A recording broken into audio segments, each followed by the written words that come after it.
చరిత్రలో మన ఇండియన్ మొత్తం మన హైదరాబాద్ చూసుకున్నా, ఢిల్లీ చూసుకున్నా, బెంగళూరు చూసుకున్నా, లేకపోతే విజయవాడ చూసుకున్నా, యూపీఎస్సీ సివిల్స్ కోచింగ్ చరిత్రలోనే ఒక చిన్న వయసు ఉన్న వ్యక్తి ఢిల్లీ సంస్థని ఢీకొట్టి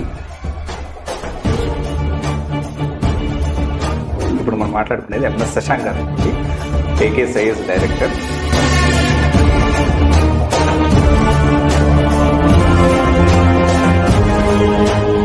అసలు ఈ ఢిల్లీ సంస్థని ఎదిరించి అసలు ఏకేఎస్ ఐఏఎస్ స్టార్ట్ చేయడానికి మోటో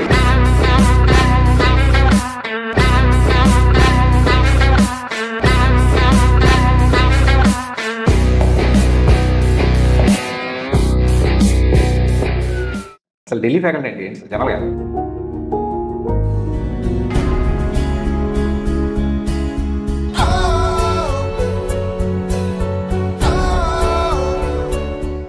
సో ఎంతసేపు సివిల్స్ అనగానే ఢిల్లీకి వెళ్ళాలి.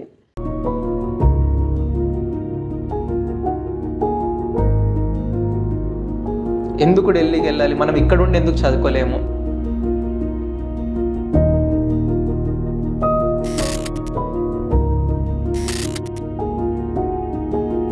టూ టైమ్స్ ఇంటర్వ్యూ వరకు వెళ్ళారు, రాసిన ప్రతిసారి ప్రిలిమ్స్ క్లియర్ చేశారు, కానీ మీరు ఎక్కడ కూడా దీని గురించి ఎప్పుడు మాట్లాడలేదు. సక్సెస్ఫుల్ పీపుల్ని చూసి ఈ సక్సెస్ఫుల్ పర్సన్ దగ్గరికి వెళ్తే నాకు కూడా సక్సెస్ వస్తుంది. Sorry to interrupt sir, crack చేయకపోయినా క్రాక్ చేసాము అని చెప్పి మాట్లాడుతూ ఉన్నారు. అది వేరే ఇంటర్వ్యూస్లో నేను చూసాను. రైట్ అండి. అంటే ఈ కాలంలో ఎట్లయిపోయిందంటే నిజాలు మాట్లాడే వాళ్ళకంటే ఒక ఇన్స్టిట్యూట్తో మీరు కొలాబరేట్ అయ్యారు, తర్వాత ఇన్స్టిట్యూట్ మారారు,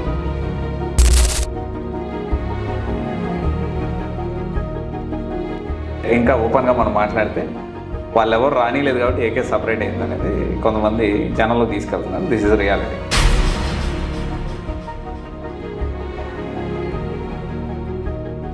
మీ గ్రూప్స్ ఇన్స్టిట్యూటా, ఐఏఎస్ ఇన్స్టిట్యూటా? అంటే యూపీఎస్సీ కోచింగ్ ఇచ్చే ఇన్స్టిట్యూటా లేదా గ్రూప్స్ ఇన్స్టిట్యూటా?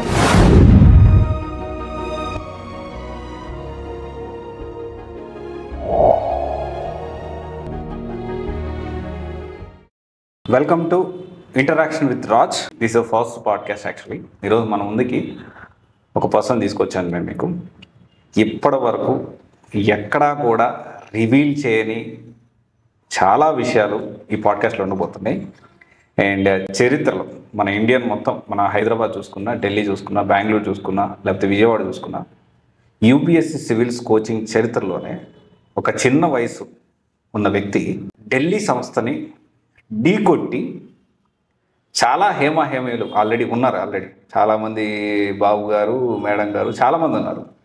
వాళ్ళందరినీ ఎదుర్కొని నిలబడి ఒక యూనిక్ థాట్తో ఆ స్టూడెంట్స్కి యూపీఎస్సీ ఎగ్జామ్ క్రాక్ చేయడానికి అండ్ మధ్యలో గ్యాప్ ఏదైతే ఉందో ఆ గ్యాప్ను ఫిల్ చేయడానికే ఈ ఇన్స్టిట్యూట్ అనేది మొదలుపెట్టారు. అండ్ సక్సెస్ఫుల్గా అందరిని ఎదుర్కొని ఈరోజు నిలబడ్డారు.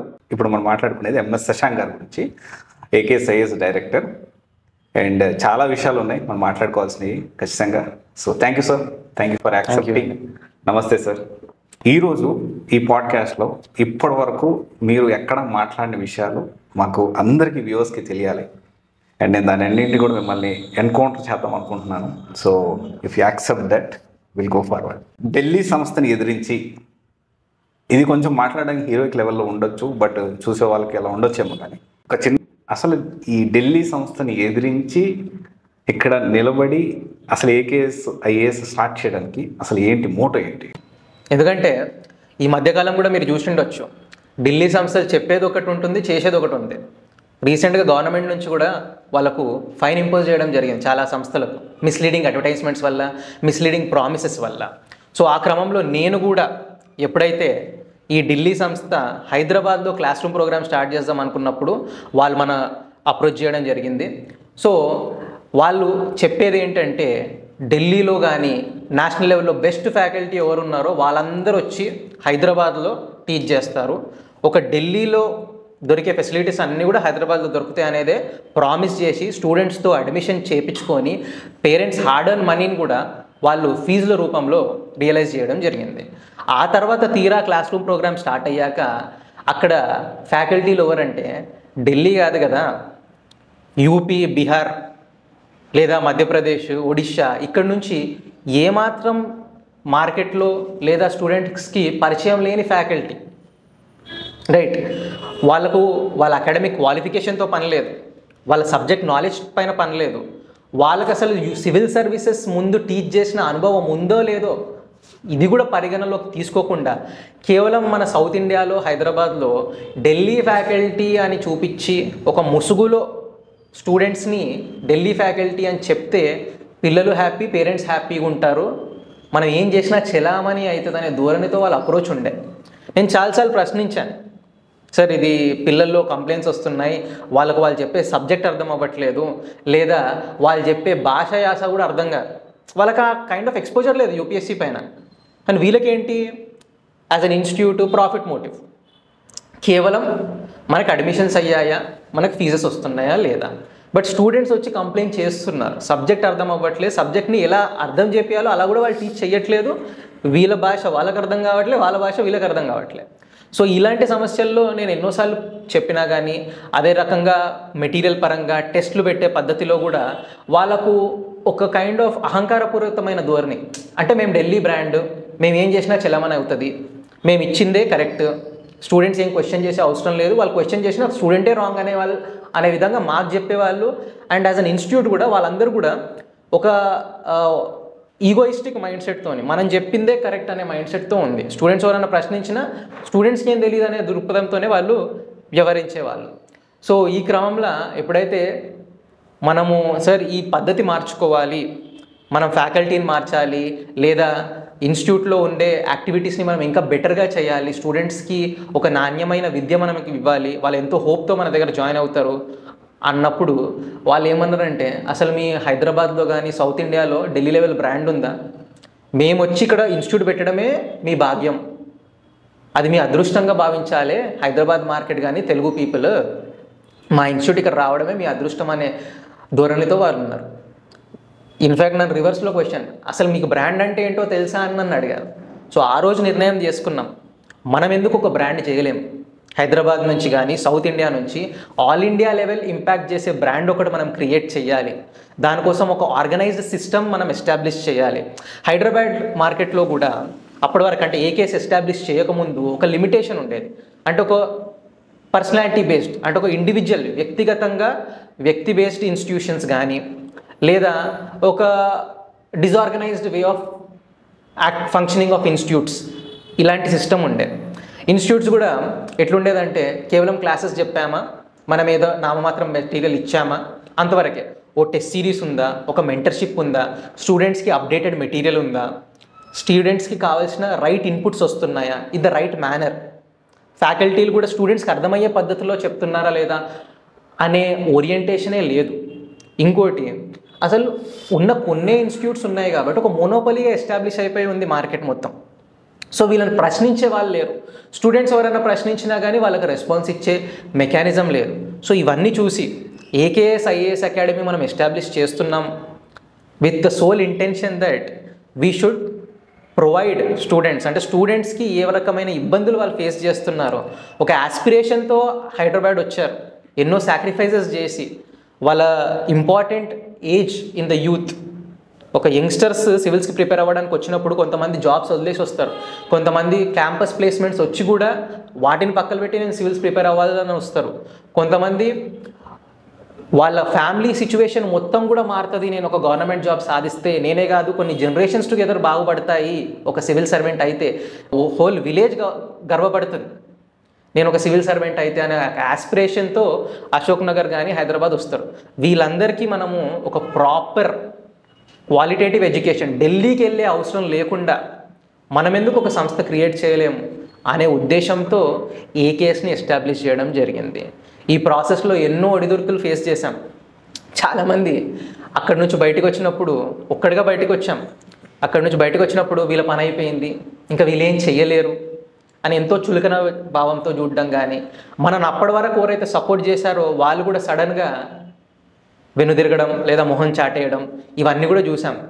కానీ క్రమక్రమంగా నాతో కొంతమంది ఫ్రెండ్స్ కానీ లేదా నాతో అక్కడ ఆ సంస్థలో పనిచేసిన వాళ్ళు ఫ్యాకల్టీలు కానీ కొంతమంది క్లోజ్ అసోసియేట్స్ ఈ రోజుకి కూడా వాళ్ళు మాతో ఉన్నారు, ఆ టైంలో నన్ను సపోర్ట్ చేసి ఏకేఎస్ని ఈరోజు మనం ఏదైతే చూస్తున్నామో ఒక నోటెడ్ ఇన్స్టిట్యూట్గా తీర్చిదిద్దడంలో వాళ్ళ పాత్ర కూడా డెఫినెట్గా ఉంది. ఈరోజు కూడా అదే ఎంతూజియాజంతో, అదే ఇంటెన్షన్తో, అదే పర్స్పెక్టివ్తో, అదే విజన్తో ఏకేఎస్ ముందుకెళ్తుంది.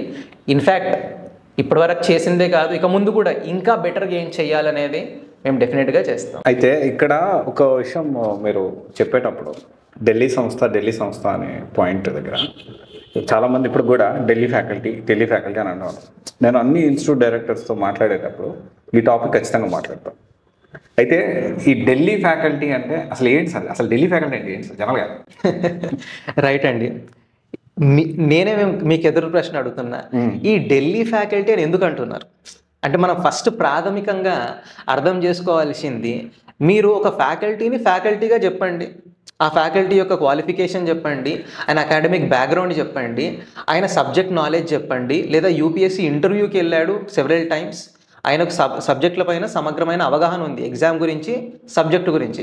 ఈ ఢిల్లీ ఫ్యాకల్టీ అని ఎందుకు బ్రాండింగ్ చేస్తున్నారు అంటే, ఇంతకుముందు మనకి అంటే మన విలేజ్లో ఉండేటప్పుడు కూడా సార్, ఇప్పుడు కేరళ టీచర్స్ అని వచ్చేవాళ్ళు, గుర్తుందో లేదో? నేను చదువుకునే రోజుల్లో కూడా అమ్మ కేరళ టీచర్స్. సో అట్లాగా దీన్ని అడ్మిషన్స్ కోసం చేస్తున్నారు. రైట్ అండి, అంటే more or less with all due respect to everybody, ప్రతి ఒక్కరికి వాళ్ళ మార్కెటింగ్ స్ట్రాటజీ ఉంటుంది, అందులో తప్పు లేదు. ఓకే, ఒక బ్రాండింగ్ చేయడంలో ఒక మార్కెటింగ్ స్ట్రాటజీ ఉంటుంది. కానీ ఢిల్లీ ఫ్యాకల్టీ అనేది ఒక క్వాలిఫికేషన్ కాదు కదండి. ఒక ప్రాంతాన్ని మీరు చూపించి, ఒక సిటీని చూపించి వాళ్ళని ఢిల్లీ ఫ్యాకల్టీ, మనం క్వాలిఫికేషన్ బేస్లో చూసుకోవాలి. వాళ్ళ సబ్జెక్ట్ ఎలా టీచ్ చేస్తున్నారు, వాళ్ళు టీచ్ చేస్తున్న సబ్జెక్ట్ మనకు అర్థమవుతుందా లేదా, మనకు అర్థమయ్యే భాషలో చెప్తున్నారా, అర్థమయ్యే ఎగ్జాంపుల్స్తో చెప్తున్నారా, మనకి కాంప్లికేటెడ్ సబ్జెక్ట్స్ని చాలా క్లుప్తంగా అర్థమయ్యే పద్ధతిలో చెప్తున్నారా అనేది ముఖ్యం. సో ఈ ఢిల్లీ ఫ్యాకల్టీ అనే ముసుగులో చాలామంది మన చుట్టుపక్కల ఉన్నదానికంటే ఎక్కడో ఉన్నది చాలా బెటర్గా ఉంటుంది, ఢిల్లీలో ఏదో అద్భుతం జరుగుతుంది, సో ఢిల్లీ ఫ్యాకల్టీ చేత కోచింగ్ తీసుకుంటే సక్సెస్ సాధిస్తారు అనే ఒక అపోహ క్రియేట్ చేసి పెట్టారు మార్కెట్లో. ఓకే, సో ఎంతసేపు సివిల్స్ అనగానే ఢిల్లీకి వెళ్ళాలి, ఎన్ని ఇబ్బందులు ఫేస్ చేస్తారు, ఇంక్లూడింగ్ మీ.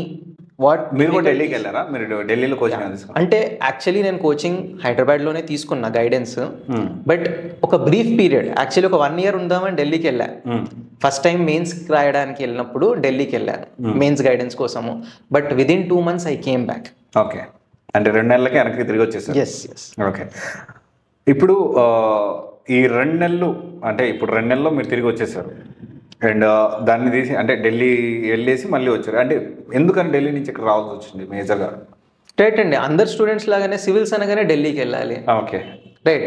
ఫస్ట్ అటెంప్ట్ నేను ఇచ్చినప్పుడు నాకెందుకో ఒక స్ట్రాంగ్ ఫీలింగ్ ఉండే, ఢిల్లీకి వెళ్ళే అవసరం లేదు, హైదరాబాద్లోనే ప్రిపేర్ అవుతా at the comfort of my home అనే ఉద్దేశంతో మా ఇంట్లో వాళ్ళు కూడా చెప్పారు, ఎందుకు రిస్క్ తీసుకోవడము, అందరు సివిల్స్ అనగానే ఢిల్లీ అంటారు కదా, మీరు ఢిల్లీకి వెళ్ళి ప్రిపేర్ అవ్వండి, ఫ్రెండ్స్ కూడా అదే అంటారు కదా, అంతెందుకు హైదరాబాద్లో ఉన్న కొన్ని కోచింగ్ ఇన్స్టిట్యూట్స్, అప్పట్లో నేను ప్రిపేర్ అయినప్పుడు ఇన్స్టిట్యూట్స్లోకి పోతే అక్కడ ఉండే అటెండర్స్ కూడా కొంతమంది మీరు ఢిల్లీకి వెళ్ళండి అని చెప్పారు సజెషన్.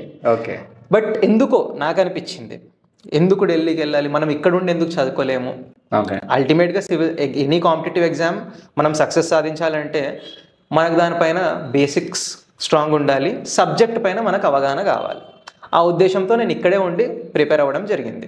నేను ప్రిపేర్ అయినప్పుడు that was the first time then UPSC examination pattern change చేసింది. ఓకే, ప్రిలిమ్స్ నేను ఇక్కడే గైడెన్స్ తీసుకున్నాను, ఫస్ట్ అటెంప్ట్లో ప్రిలిమ్స్ క్లియర్ చేశాను. ఫస్ట్ అటెంప్ట్ ఇచ్చినప్పుడు మీ ఏజ్ ఎంత సార్?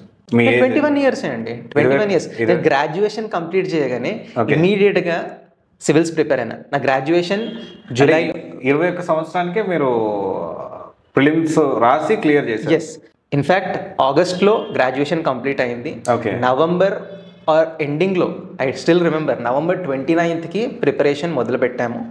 సో మేలో ఎగ్జామ్ ఉండే, luckily with the good basics that I got and good guidance in Hyderabad itself, quote unquote, first attempt I could clear. But అప్పుడు mains pattern change అయింది గణనీయంగా. That was the first time UPSC మొత్తం exam సిలబస్ని change చేయడం జరిగింది. అప్పటికి నేను ఒక 4 months హైదరాబాద్లోనే ఉన్నా. రైట్, ప్రిలిమ్స్ నాకు ప్రాపర్ గైడెన్స్ వచ్చింది, హైదరాబాద్లోనే ప్రిపేర్ అవ్వచ్చు అనే ఉద్దేశంతో ఉన్నా. But after a point of time I had to move to Delhi. Right, mains guidance కోసం వెళ్ళడం జరిగింది. But within 1 month I realised 1-2 months I realise that అక్కడ మనం పట్టించుకునే వాళ్ళు ఎవరు ఉండరు. ఓకే, అండ్ నేను విన్నదానికి అక్కడ చూసిన దానికి చాలా గ్యాప్ ఉందనే ఉద్దేశంతో తిరిగి రావడం జరిగింది. సో ఇప్పుడు అంటే ఢిల్లీ నుంచి మీరు వెనక్కి వచ్చేసాను అంటున్నారు, మెయిన్స్ 2 months ఉండేసి వచ్చేసాను అంటున్నారు. అండ్ చాలా వరకు ఇప్పుడు చూసుకుంటే ప్రిలిమ్స్ వరకు టేక్ కేర్ ఒకలా ఉంటుంది. ప్రిలిమ్స్ క్లియర్ చేసిన తర్వాత వానికి అంటే రెస్పాన్స్ కానీ ఇన్స్టిట్యూట్స్ నుంచి రెస్పాన్స్ కానీ కోచింగ్ ఇన్స్టిట్యూట్స్ వాడిని టేక్ కేర్ ప్యాంపర్ చేసే విధానం కానీ మారుతుంది. అండ్ తర్వాత చూసుకుంటే మెయిన్స్ అయిపోయిన తర్వాత ఇంటర్వ్యూ వెళ్తే ఇంకా ఎక్కువ ప్యాంపరింగ్ జరుగుతుంది, ఎక్కువ దగ్గరుండి ఇంకా మేమే చూసుకుంటాం అన్నట్లు మాట్లాడు. సరే తర్వాత వాళ్ళు ర్యాంక్స్ వచ్చిన తర్వాత వాళ్ళు యూజ్ చేసుకుంటే that is whole different story. And చాలా వరకు ఇంటర్వ్యూస్ అన్నా మెయిన్స్ అన్నా ఢిల్లీకి వెళ్తూ ఉంటారు. మరి మీరు అక్కడి నుంచి మళ్ళీ వెనక్కి ఎందుకు వచ్చారు? రైట్ అండి, అంటే ప్యాంపరింగ్ కంటే నేను దాన్ని ఏమంటానంటే ఎంకరేజ్మెంట్. ఒక స్టూడెంట్ అంటే లక్షల మంది ప్రిలిమ్స్ రాస్తారండి. ఓకే, అందులో ఒక few thousands మెయిన్స్ ఎగ్జామినేషన్కి క్వాలిఫై అవుతారు. ఓకే, సో అలాంటి స్టూడెంట్స్కి కొంచెం ప్రాపర్ గైడెన్స్ ఇచ్చి ప్రాపర్ ఫైన్ ట్యూనింగ్ చేస్తే వాళ్ళు మెయిన్స్ ఎగ్జామ్లో సక్సెస్ సాధిస్తారు. In the same way interview or personality test ఏదైతే యూపీఎస్సీ కండక్ట్ చేస్తుందో అది last stage of the examination. అంటే ఒక స్టూడెంట్ ఒక కఠోరమైన పాత్ని అధిగమించి ఫైనల్ స్టేజ్కి రీచ్ అవుతారు. అట్లాంటప్పుడు వాళ్ళకి ఆ ఎక్స్ట్రా పుష్, ఎక్స్ట్రా సపోర్ట్ అనేది అవసరం. రైట్, ఇదే క్రమంలో మీరు అడిగిన ఇంకో ప్రశ్న, ఎందుకు ఢిల్లీ నుంచి వెనుదిరిగారు? నేను అక్కడికి వెళ్తే సగం మంది తెలుగు ఫ్యాకల్టీలే ఉన్నారు. ఓకే, తెలుగు రాష్ట్రాల్లో నుంచి ఉన్న ఫ్యాకల్టీలే ఉన్నారు. నంబర్ 1, ఆ ఫ్యాకల్టీ నేను హైదరాబాద్లో వాళ్ళని అప్రోచ్ అయినప్పుడు నాతో అట్లీస్ట్ ఒక 1/2 hour 15 minutes నాకు టైం ఇచ్చేవాళ్ళు. బట్ ఢిల్లీలో వాళ్ళకున్న బిజీ స్కెడ్యూల్స్ కానీ అక్కడ ఉన్న ఒక క్లటర్డ్ అట్మాస్ఫియర్లో they could not actually give time to me. Right, number 1. Secondly ఇంకోటి ఏంటంటే ఢిల్లీలో పొల్యూషన్ లెవెల్స్ కానీ అక్కడ ఉండే ఫుడ్ ఇష్యూస్ కానీ and the cost of living. Okay, recent days లో కూడా దీని గురించి ఎయిర్ క్వాలిటీ ఇండెక్స్ గురించి చాలా న్యూస్ కూడా వచ్చాయి. ఒక రోజు అక్కడ ఉంటే సిగరెట్ స్మోక్ చేసినంత లంగ్స్ ప్రాబ్లం అవుతుంది అన్నట్లు. సో మీరు అన్నది ఒక గుడ్ ఎగ్జాంపుల్. అంటే కామన్ పీపుల్కి అర్థం కావడానికి ఆ సిగరెట్స్ ఎగ్జాంపుల్ ఇచ్చారు. యాక్చువల్గా అక్కడున్న pollution levels it is almost having every ingredient to cause cancer. It is like literally your breathing poison. అది situation presently. That is a sorry state of Delhi today. Right, so lot of health issues, no proper food దొరకకపోవడం, ప్రతిదానికి struggle. అంటే ఒక స్టేజ్లో ఎట్లయిపోయిందంటే నా preparation కంటే, నా చదువు కంటే ఈ మిగతా ఇష్యూస్ పైన, నా హెల్త్ కేర్ చేసుకోవడం కానీ, ఏమన్నా సిక్ అయినప్పుడు మళ్ళీ మనం రిక్యూపరేట్ కావడానికి టైం పడుతుంది. సో వీటిపైన నా టైం చాలా వేస్ట్ అవుతుండే. నంబర్ 1. నంబర్ 2, దెన్ థర్డ్లీ మీకు మెయిన్స్ ఎగ్జామ్ కానీ ఇంటర్వ్యూ గైడెన్స్ అప్పుడు what you need strong support system. Okay, అక్కడ నాకు ఆ సపోర్ట్ సిస్టమ్ ఏం దొరకలేదు. ఓకే, అంటే nobody was there to actually నాకు ఒక అప్రోచబుల్, ఒక మెంటర్గా ఎవరు కూడా అవైలబుల్ లేకుండే. అప్పుడు నేను నిర్ణయించుకున్నాను హైదరాబాద్కి తిరిగి రావడానికి. సో 2 times ఇంటర్వ్యూ వరకు వెళ్ళారు. మీరు ఆప్షన్ తీసుకున్నారు సార్? నాది sociology option. Okay, sociology option తీసుకున్నారు. 2 times ఇంటర్వ్యూ వరకు వెళ్ళారు. రాసిన ప్రతిసారి ప్రిలిమ్స్ క్లియర్ చేశారు. కానీ మీరు ఎక్కడ కూడా దీని గురించి ఎప్పుడు మాట్లాడలేదు. చాలా మంది చూసుకుంటే నేను ఎన్నిసార్లు ర్యాంక్ తెచ్చుకున్నా, నేను కొంతమంది అయితే కొన్ని ఢిల్లీ సంస్థలు అయితే నేను ఐఏఎస్ అయిపోయాను ప్రొజెక్ట్ చేసుకుని రీసెంట్గా ఫైన్ కూడా పడింది వాళ్ళకి. అంటే మిస్లీడింగ్ అడ్వర్టైజ్మెంట్ జరుగుతుందని చెప్పి పిఐబిలో కూడా న్యూస్ వచ్చింది, ఆర్టికల్ చూసాను నేను కూడా. దాన్ని ఎందుకు చెప్పుకోవట్లేదు జనరల్గా? రైట్ అండి, స్టూడెంట్స్ కానీ పేరెంట్స్ కానీ మనము సక్సెస్ని చూస్తుంటాం. సక్సెస్ఫుల్ పీపుల్ని చూసి ఈ సక్సెస్ఫుల్ పర్సన్ దగ్గరికి వెళ్తే నాకు కూడా సక్సెస్ వస్తుంది. రైట్, ఈ మైండ్ సెట్ కరెక్ట్ కాదు. ఓకే, రైట్, ఫెయిలియర్ నుంచి ఎన్నో నేర్చుకుంటాం. యూజువల్గా స్టూడెంట్స్ అండ్ మరి ముఖ్యంగా పేరెంట్స్కి ఎప్పుడు కూడా ఒక సక్సెస్ఫుల్ క్యాండిడేట్ని చూసి, ఒక సక్సెస్ సాధించిన వ్యక్తిని చూసి ఆ వ్యక్తి దగ్గర నా పిల్లోడిని పంపిస్తే వాళ్ళకు కూడా సక్సెస్ సాధిస్తారు అనేది ఒక సైకాలజీ ఉంటుంది. సో ఈ సైకాలజీని, ఈ ఎమోషన్ని చాలామంది ఎన్కాష్ చేసుకోవడం జరుగుతుంది. అది సివిల్స్ కానీ వేరే ఇండస్ట్రీస్లో కూడా.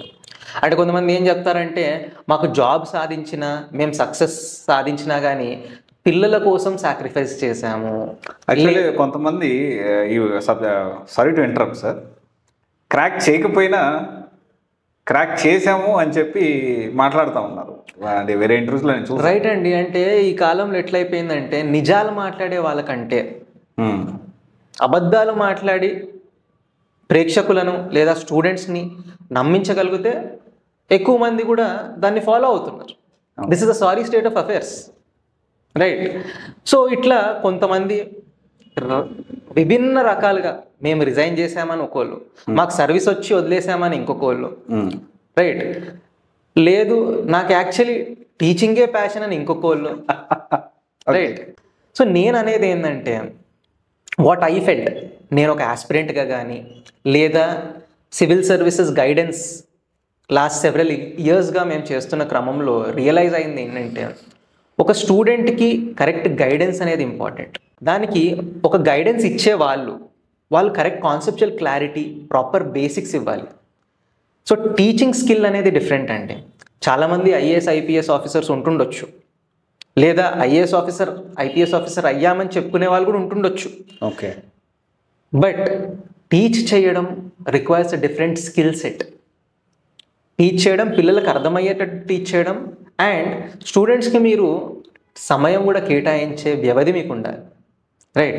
అంటే ఈ సివిల్స్ ప్రిపరేషన్ అనేది అదర్ కాంపిటేటివ్ ఎగ్జామ్స్ లాగా కేవలం క్లాసెస్ చెప్పేసాము, క్లాసెస్ విన్నంత మాత్రం సక్సెస్ సాధిస్తారనేది గ్యారంటీ కాదు. ఎందుకంటే civil services examination is going to recruit you for the all India services and the central services. అంటే మీరు దేశంలో కీలకమైన పాత్ర పోషించబోతున్నారు, రైట్? దానికి కేవలం నాలెడ్జ్ ఒకటే కాదు, ప్రాపర్ విజ్డమ్ ఉండాలి, ప్రాపర్ పర్స్పెక్టివ్ ఉండాలి, ప్రాపర్ యాటిట్యూడ్ ఉండాలి, ప్రాపర్ ఆప్టిట్యూడ్ ఉండాలి. సో ఇవన్నిటికీ స్టూడెంట్ని కస్టమైజ్ చేయాలంటే ఒక నర్చరింగ్ ప్రాసెస్ అనేది ఇంపార్టెంట్. ఆ నర్చరింగ్ ప్రాసెస్కి మీకు ఫుల్ ఫ్లెజ్డ్ డెడికేటెడ్గా ఉండాల్సిన టీం అవసరం. కేవలం నేను ఐఏఎస్ ఆఫీసర్ అయ్యానను, నేను ఐపీఎస్ ఆఫీసర్ అయ్యానను, నేను ఐపీఎస్ ఆఫీసర్ అయ్యాను కానీ నేను సర్వీస్ తీసుకోలేదను, ఈ అంశాలపైన మనం అట్రాక్ట్ అయ్యి, అంటే మనం ఎప్పుడు కూడా సోషల్ మీడియాలో, ఈ మధ్యలో సోషల్ మీడియా యుగంలో ఎవరు పడితే వాళ్ళు, right, whatever they wish they are able to speak, well and good, that is the freedom of speech and expression, everybody enjoys.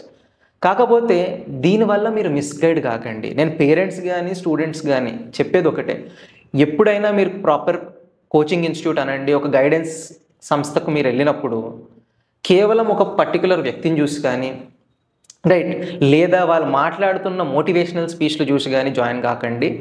What I suggest is, మీకు కరెక్ట్ కాన్సెప్చువల్ క్లారిటీ వస్తుందా, correct guidance వస్తుందా, correct mentorship support వస్తుందా, overall ఒక team support మీకు వస్తుందా ఆర్గనైజేషనలీ, దీన్ని చూసుకొని student civils guidance తీసుకుంటే అది మంచిది.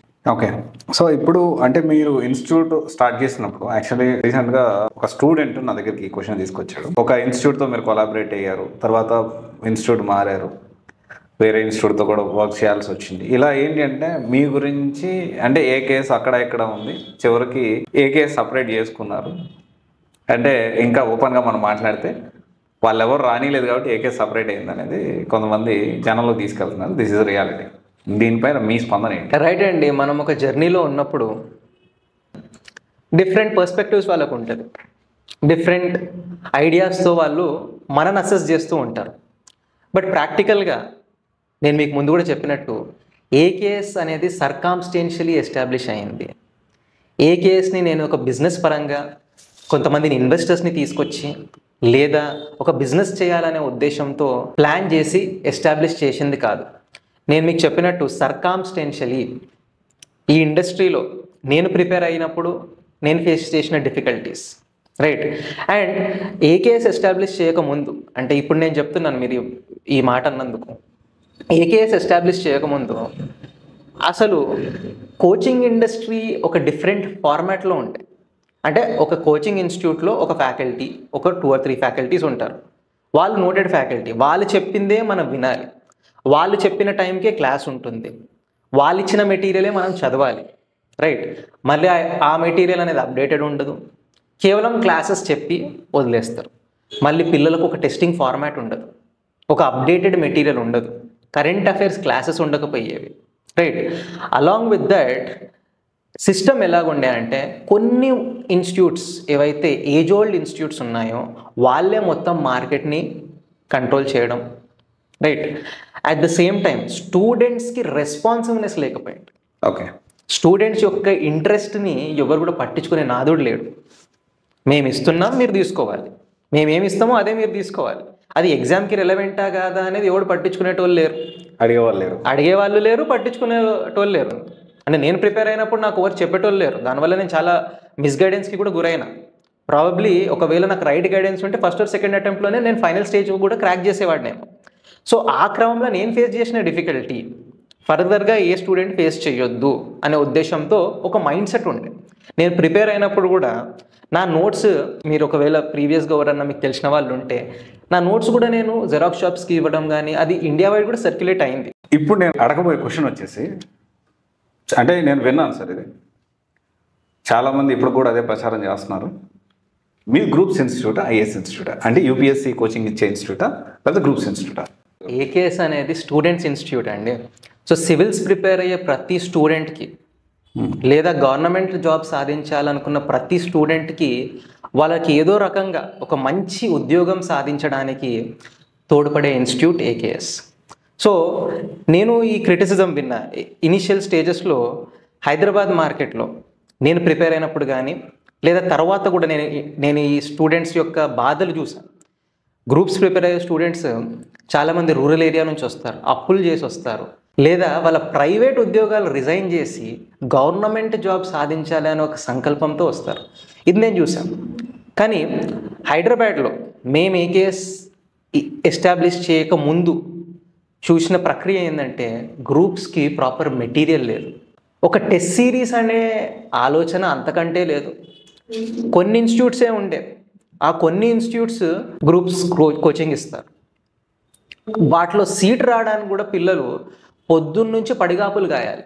ఓకే, అంటే కోచింగ్ జాయిన్ అవ్వడానికి కూడా okay, lack of proper coaching institute also. దీనివల్ల ఏమవుతుందండి, ఎనీ ఇండస్ట్రీలో ఆ ఉన్న కొంతమంది దగ్గరే పిల్లలు వెళ్తున్నారు, వాళ్ళకి ఎలాగూ స్టూడెంట్స్ వస్తున్నారు. అప్పుడు ఏమవుతారు, వాళ్ళు ఏం చేస్తే అదే చలామణి అవుతారు. ఒక మోనోపలీగా ఎస్టాబ్లిష్ అయి ఉన్నాయి కొన్ని ఇన్స్టిట్యూట్స్. కొన్ని వందల మంది, వేల మంది స్టూడెంట్స్ని ఒకటే క్లాస్ రూమ్లో పెట్టి టీచింగ్ చేయడం జరుగుతుంది. ఆ పిల్లోడికి అర్థం అవుతుందా లేదా? నేను చూశాను కొన్ని క్లాస్ రూమ్స్, వాటిని క్లాస్ రూమ్స్ అని కూడా అన్నారు, ఒక సినిమా హాల్ కంటే పెద్దగా ఉన్నాయి. దాంట్లో 1000 మందిని కూర్చోబెట్టి క్లాస్ చెప్తున్నాడు. స్టూడెంట్ ఆ ఫ్యాకల్టీని కూడా స్టూడెంట్ వెనకాల నుంచి చూడలేరు, మళ్ళీ మల్టిపుల్ స్క్రీన్స్ పెట్టి. ఇదే హైదరాబాద్లో జరిగింది, జరుగుతుంది ఇంకా ఇప్పటికీ కూడా. కాకపోతే ఈ మధ్యలో అవేర్నెస్ వచ్చి పిల్లలు కూడా ఏ సంస్థలు అయితే మనకు సరైన గైడెన్స్ ఇస్తారో, మనకు అందుబాటులో ఉంటారో, నాణ్యమైన న్యాయమైన గైడెన్స్ ఇస్తారో వాళ్ళ దగ్గరికే పోతున్నారు పిల్లలు. కాకపోతే అప్పుడు ఒక మోనోపలి ఉండేది. ఆ సమయంలో ఏకేఎస్లో మేము అనుకుంది ఏంటంటే, గ్రూప్ 1 గ్రూప్ 2కి ప్రిపేర్ అయ్యే వాళ్ళు ఇన్ని సంవత్సరాలు పెడుతున్నారు, ఇంత కష్టాలు పడి అశోక్ నగర్లో హాస్టల్ ఫీజులు కట్టి వాళ్ళు ఇన్ని సంవత్సరాలు ఇక్కడ ఉంటున్నారు కదా, మనం ఏదో ఒకటి చెయ్యాలి, సక్సెస్ రేషియో పెంచడానికి మనం ఏం చెయ్యాలి అంటే, మీరు ఒకటి అబ్జర్వ్ చేసి ఉంటారు, గ్రూప్స్ ప్రిపేర్ అయ్యే వాళ్ళు 5 ఏళ్ళు 6 ఏళ్ళు 8 ఏళ్ళు వాళ్ళ జీవితాలే ఇక్కడ సాక్రిఫైస్ అయిపోతుంటాయి. వాళ్ళు మళ్ళీ సాఫ్ట్వేర్ రావాలని మళ్ళీ మన దగ్గర కౌన్సిలింగ్, అంటే మంచి ప్రైవేట్ జాబ్స్ వదిలేసి కూడా ఇక్కడికి వస్తారు. మనం ఏం చేయాలి? ఆ ఆలోచనతో నేను కానీ మా టీం బ్రెయిన్ స్టార్మ్ చేసి మనం ఏం చేయాలి అని ఒక డీప్ డిస్కషన్ చేసినప్పుడు, సిస్టంలో ఎక్కడైతే గ్యాప్స్ ఉన్నాయి, నంబర్ 1 అఫోర్డబిలిటీ, యాక్సెసిబిలిటీ. అంటే గ్రూప్స్ ఇన్స్టిట్యూట్స్లో ఈ వందల వేల మందికి పెట్టి చెప్తున్నారు, అసలు స్టూడెంట్కి ఫ్యాకల్టీకి ఏ రకమైన యాక్సెసిబిలిటీ లేదు. దీనికి మనం లిమిటెడ్ బ్యాచ్ స్ట్రెంగ్త్తో వెళ్ళాలి, నంబర్ 1. సెకండ్లీ, గ్రూప్స్కి ప్రాపర్ మెటీరియల్ లేదండి. యూజువల్గా గ్రూప్స్ ప్రిపేర్ అయ్యే వాళ్ళని మీరు సివిల్స్కి ప్రిపేర్ అయ్యే బుక్స్ లేదా న్యూస్ పేపర్ చదవమంటారు, కానీ వాళ్ళకి ఏ రకమైన కరెక్ట్ డైరెక్షన్ లేదు. సో మేము ఐడెంటిఫై చేసింది, ఒక ప్రాపర్ కరెంట్ అఫైర్స్ మెటీరియల్ లేదు గ్రూప్స్ ప్రిపేర్ అయ్యే స్టూడెంట్స్కి. సో ఇంగ్లీష్ మీడియంలో కానీ తెలుగు మీడియంలో అప్పుడు గ్రూప్ 1 మెయిన్స్కి అస్సలు మెటీరియల్ అవైలబిలిటీ లేదు. This is a fact. You ask any topper in 2018 notification కానీ ఆ తర్వాత నోటిఫికేషన్స్లో కానీ మీరు ఏ టాపర్ నన్ను అడగండి, ప్రతి ఒక్కరు ఏకేఎస్ మెటీరియల్ చాలామంది, అంటే మెజారిటీ. ఇది కూడా నేను ఎందుకు ఇంత కాన్ఫిడెన్స్తో చెప్తున్నానంటే, స్టూడెంట్స్ కానీ ర్యాంకర్స్ ఇచ్చిన ఫీడ్బ్యాక్తో నేను చెప్పగలుగుతున్నా. అప్పుడు ఒక ఇంటెన్సివ్ టీమ్ని డిప్లాయ్ చేయడం జరిగింది, ఇంటెన్సివ్ R&D టీమ్ని డిప్లాయ్ చేసి proper material for every subject. అసలు ఆ సబ్జెక్ట్స్కి మెటీరియల్ మార్కెట్లో అవైలబుల్ లేదండి. మళ్ళీ స్టూడెంట్ ఏమో ప్రిలిమ్స్ మెయిన్స్ 2 క్వాలిఫై కావాలి, గ్రూప్ 1కి వచ్చేసరికి, గ్రూప్ 2కి వచ్చేసరికి కూడా ప్రాపర్ మెటీరియల్ లేదు. అంటే కట్టే కొట్టే తెచ్చే అన్నట్టు ఏదో నామమాత్ర మెటీరియల్స్ ఇస్తున్నాయి ఇన్స్టిట్యూట్స్. ఆ టైంలో ఏకేఎస్ ఇంటెన్సివ్ R&D టీమ్ అనేది ఒక మిషన్ మోడ్లో మేము డిప్లాయ్ చేయడం జరిగింది. Then they prepared material for every subject. And more importantly ఒక వినూత్నంగా ఫస్ట్ టైం తెలుగు మీడియంలో మెటీరియల్. ఇప్పటికీ కూడా మీరు మార్కెట్లో చూస్తే ఏకేఎస్ మెటీరియలే గ్రూప్ 1కి లాట్ ఆఫ్ ఆస్పిరెంట్స్ కానీ ర్యాంకర్స్ కానీ సజెస్ట్ చేస్తారు. వాళ్ళు ఆ మెటీరియల్తో ఎంతో కొంత బెనిఫిట్ చేశారని వాళ్ళు చెప్పారు. Thirdly test series. అంటే ఒక ఆస్పిరెంట్ ఇన్ని సంవత్సరాలుగా ప్రిపేర్ అవుతున్నారు. ఆ ప్రిపేర్ అవుతున్న క్రమంలో వాళ్ళని వాళ్ళు అసెస్ చేసుకునే స్కోప్ ఎక్కడుంది? ఈ ఎగ్జిస్టింగ్ ఇన్స్టిట్యూట్స్ ఏమో anyways they are getting more number of admissions. So వీళ్ళని పట్టించుకునే నాదుడు లేడు. 3 ఏళ్ళైనా 2 ఏళ్ళైనా లేదా ఒక 1 ఇయర్ వ్యవధిలోనే ఎగ్జామ్ క్రాక్ చేయాలనుకుంటున్న వాళ్ళకి కూడా ఒక కాన్స్టెంట్ టెస్టింగ్ ప్రాసెస్ ఎక్కడుంది? రైట్.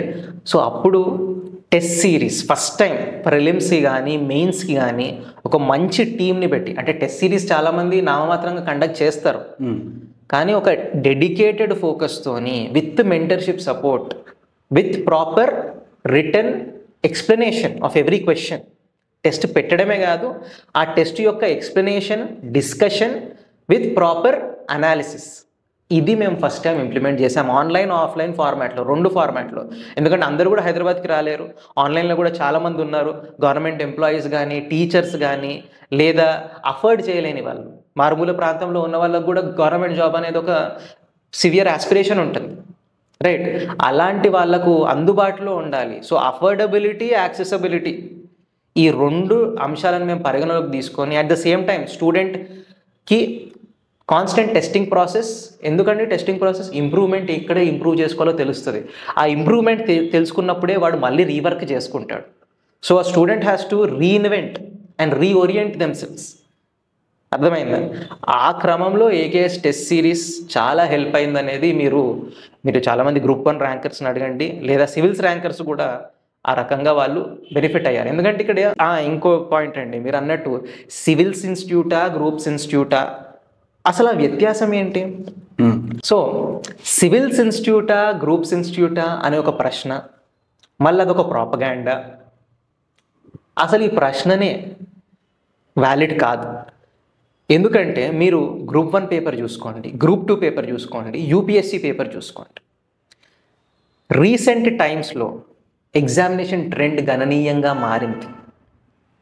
నాట్ ఓన్లీ ఇది నేను చెప్పడం కాదు, few years back UPSC, Union Public service Commission, along with state public service commissions అందరూ కూడా ఒక మీటింగ్ ఉండే. ఆ మీటింగ్లో ఏం నిర్ణయం చేయడం జరిగిందంటే, ఈ ప్రాసెస్ ప్రాంతాలు వేరు కావచ్చు, స్టేట్స్ వేరు కావచ్చు, but ultimately we're recruiting civil servants who are the steel frame of this country. Yes. Whether it is all India service, whether it is central service, whether it is group 1 service or group 2 service, everybody are there to take care of people's interest. అంటే గవర్నెన్స్ని public దగ్గరికి తీసుకోపోవడానికి మనకు ఒక civil servant అనే ఉపయోగం ఉంటుంది. So దీనికి మనము nation వైడ్గా కూడా ఒక కామన్ పారామీటర్స్ ఉండాలి.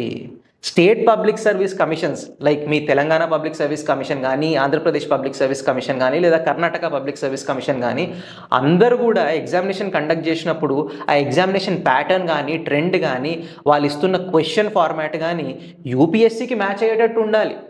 There should be some commonality of recruitment అని నేను చెప్పడం కాదండి. ఇది పబ్లిక్ సర్వీస్ కమిషన్ మీటింగ్లో along with UPSC chairman and every public service commission chairman they have sat down and discussed. అండ్ అప్పటి నుంచి మీరు చూడండి ట్రెండ్ మారింది, ఎగ్జామినేషన్ ట్రెండ్ మారింది. సో గ్రూప్స్కి సివిల్స్కి వ్యత్యాసం లేదు when it comes to the questioning pattern. However సిలబస్లో కొంచెం వేరియేషన్ ఉంది.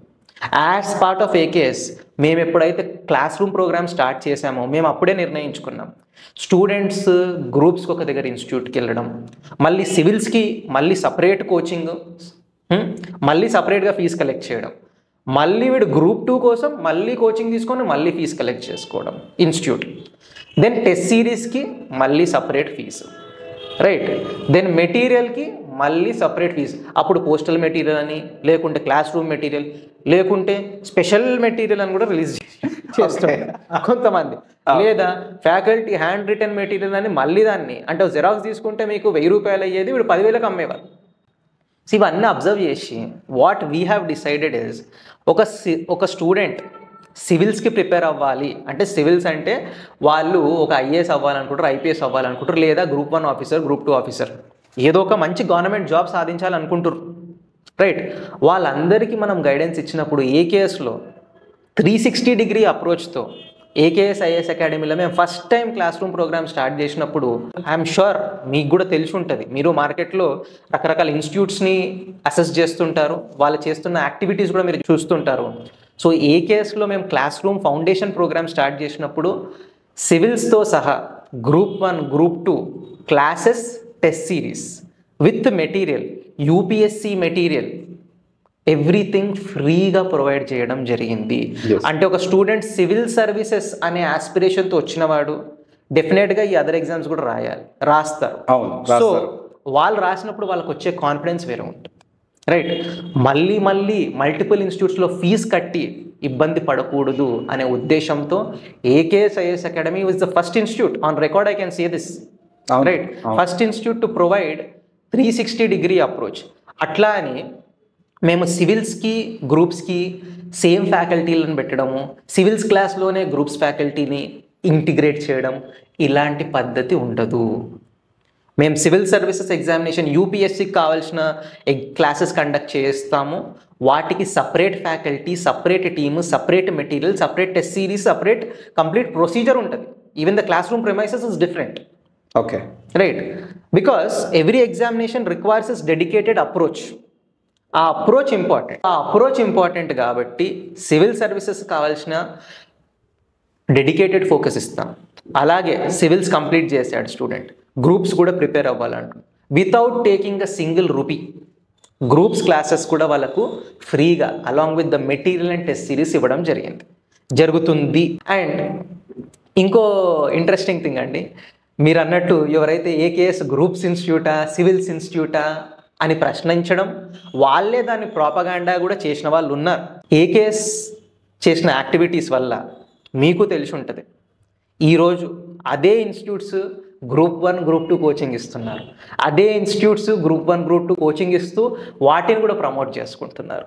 సో థ్యాంక్ఫుల్లీ మేము పెట్టిన ఎఫర్ట్ ఒక ఇండస్ట్రీలో ఒక ట్రాన్స్ఫర్మేషన్ తేగలిగామనేది భావిస్తున్నాము. మేమే కాదు, మిగతా వాళ్ళందరినీ కూడా ఒక రైట్ డైరెక్షన్లో గ్రూప్స్ కానీ, యూపీఎస్సీ కానీ, సివిల్స్ కోచింగ్ ఇవ్వడానికి ఒక ప్లాట్ఫామ్, ఒక ఇనిషియేషన్ మేము చేశామని నేను అనుకుంటున్నాను. అందుకే మీరు చూసి ఉంటారు ఏకేఎస్ ఐఏఎస్ అకాడమీలో ట్యాగ్ లైన్ ఉంటుంది, ఫౌండేషన్ ఫర్ కాంపిటేటివ్ ఎగ్జామ్స్. అంటే మేము పెట్టినప్పటి నుంచి కూడా, ఒక ఇన్స్టిట్యూట్ ఎస్టాబ్లిష్ చేసినప్పటి నుంచి కూడా ఒకటే ధ్యేయం, స్టూడెంట్ మన దగ్గర స్టెప్ ఇన్ అయినప్పుడు వాళ్ళకు 360 డిగ్రీ అప్రోచ్ ఇవ్వాలి, ఏదో ఒక మంచి జాబ్ వాళ్ళు సాధించాలి. Definitely civil services, UPSC civil services examination crack చేయడం primary aim. Along with that ఆ క్రమంలో, ఆ ప్రాసెస్లో మిగతా కాంపిటేటివ్ ఎగ్జామ్స్ కూడా వీళ్ళు రాసినప్పుడు డెఫినెట్గా సక్సెస్ సాధించాలనే స్టూడెంట్స్కి ఒక strong foundation for all the major competitive exams మేము ప్రొవైడ్ చేయడం జరుగుతుంది. ఆ సివిల్స్ ఇన్స్టిట్యూట్, గ్రూప్స్ ఇన్స్టిట్యూట్ అని ఎస్పెషల్లీ ఒక institute director, very old person, దీన్ని బాగా జనాల్లో తీసుకెళ్తాడు. మనం స్కామ్ స్టార్ అని కూడా పిలవచ్చు ఆయన్ని. అయితే ఇంకొక ఇన్స్టిట్యూట్ డైరెక్టర్ వచ్చేసి నేను దేశానికి ఏదో చేసేసాను అని చెప్పి మాట్లాడే ఇంకొక డైరెక్టర్. అంటే ఇప్పుడు జనరల్గా ఒక ఇన్స్టిట్యూట్లో జాయిన్ అయ్యి ఇది అశోక్నగర్లో జరుగుతుందా లేదా అనేది ప్రూఫ్ ఆఫ్ ఎవిడెన్స్ లేదు, నాకు సమాచారం ఉంది కానీ ప్రూఫ్ ఆఫ్ ఎవిడెన్స్ లేదు కాబట్టి ఈ పేర్లు ఎవరు చేస్తున్నారో మనం బయటపెట్టలేము ఆబ్వియస్లీ. అయితే ఒక ఇన్స్టిట్యూట్లో జాయిన్ అయిన తర్వాత 10,000 కట్టి స్టూడెంట్స్ లాగే వీళ్ళు జాయిన్ అయ్యి అక్కడ ఉన్న బ్యాచ్ని అంతా డిస్టర్బ్ చేసి వేరే ఇన్స్టిట్యూట్ తీసుకెళ్ళడం, టీ షాపుల దగ్గర, హాస్టల్స్ దగ్గర ఒక batch or gang or Dandupalem అని కూడా మనం పిలవచ్చేమో మేబీ, బట్ ఒక గ్యాంగ్ ఆర్ మాఫియా దందా నడుస్తుందా అశోక్ నగర్లో అనేది, అంటే నిజంగా నడుస్తుందా, అట్లా జరుగుతుందా, నిజంగా అట్లా అవకాశం ఉందంటారు అసలుకి? రైట్ అండి, మీరు అన్నట్టు నేను కూడా విన్నాను, ఎక్స్పీరియన్స్ కూడా చేశాం. ఐ ఆల్వేస్ బిలీవ్ ఒక హెల్దీ కాంపిటీషన్ ఉండాలి. ఈ Hyderabad ecosystem as a civil service institutes అందరూ కూడా ఒక కోఆర్డినేటెడ్ మేనర్గా ఒక హెల్దీ ఎకోసిస్టంలో ఒక హెల్దీ కాంపిటీషన్లో ముందుకెళ్తే అందరికి కూడా మంచిది. We always believe there should be a straight fight, not a street fight. So నేను ఇప్పటికి కూడా వాళ్ళకి చెప్పేది ఏంటంటే, ఇలాంటి యాక్టివిటీస్ ఎవరైతే చేస్తున్నారో దానివల్ల ఓవరాల్గా మార్కెట్ దెబ్బతింటుంది, పిల్లలు ఇబ్బంది పడతారు. సోకాల్డ్ స్టూడెంట్స్ ఎంతో ఆశతో వాళ్ళ పేరెంట్స్ యొక్క ఆశలని నెరవేర్చడానికి, వాళ్ళ కెరియర్ని సెట్ చేసుకోవడానికి అశోక్ నగర్కి వస్తారు. అట్లాంటి పిల్లల చేత కూడా నేను విన్నది, కొంతమంది ఇన్స్టిట్యూట్స్ వాళ్ళని ఇలా వాళ్ళ పర్సనల్ యాక్టివిటీస్కో, పర్సనల్ వర్క్స్కో, లేదా వాళ్ళ ఇన్స్టిట్యూట్స్ని ప్రమోట్ చేయడానికి స్టూడెంట్స్ని, సోకాల్డ్ స్టూడెంట్స్ని వాడుతున్నారు. వాళ్ళకి ఎంతో కొంత పాకెట్ మనీ ఇచ్చి. ఇలాంటి చర్యలు స్టూడెంట్ కమ్యూనిటీకి కానీ ఓవరాల్ వ్యవస్థకు మంచిది కాదనేది నేను చెప్పదలుచుకున్నాను. ఓకే సార్, ఇక్కడ ఒక పాయింట్ సార్, అంటే రీసెంట్ డేస్లో ఈ అనెథికల్ ప్రాక్టీస్ అని మీరు మాట్లాడారు కాబట్టి దానికి సంబంధించిన క్వశ్చన్.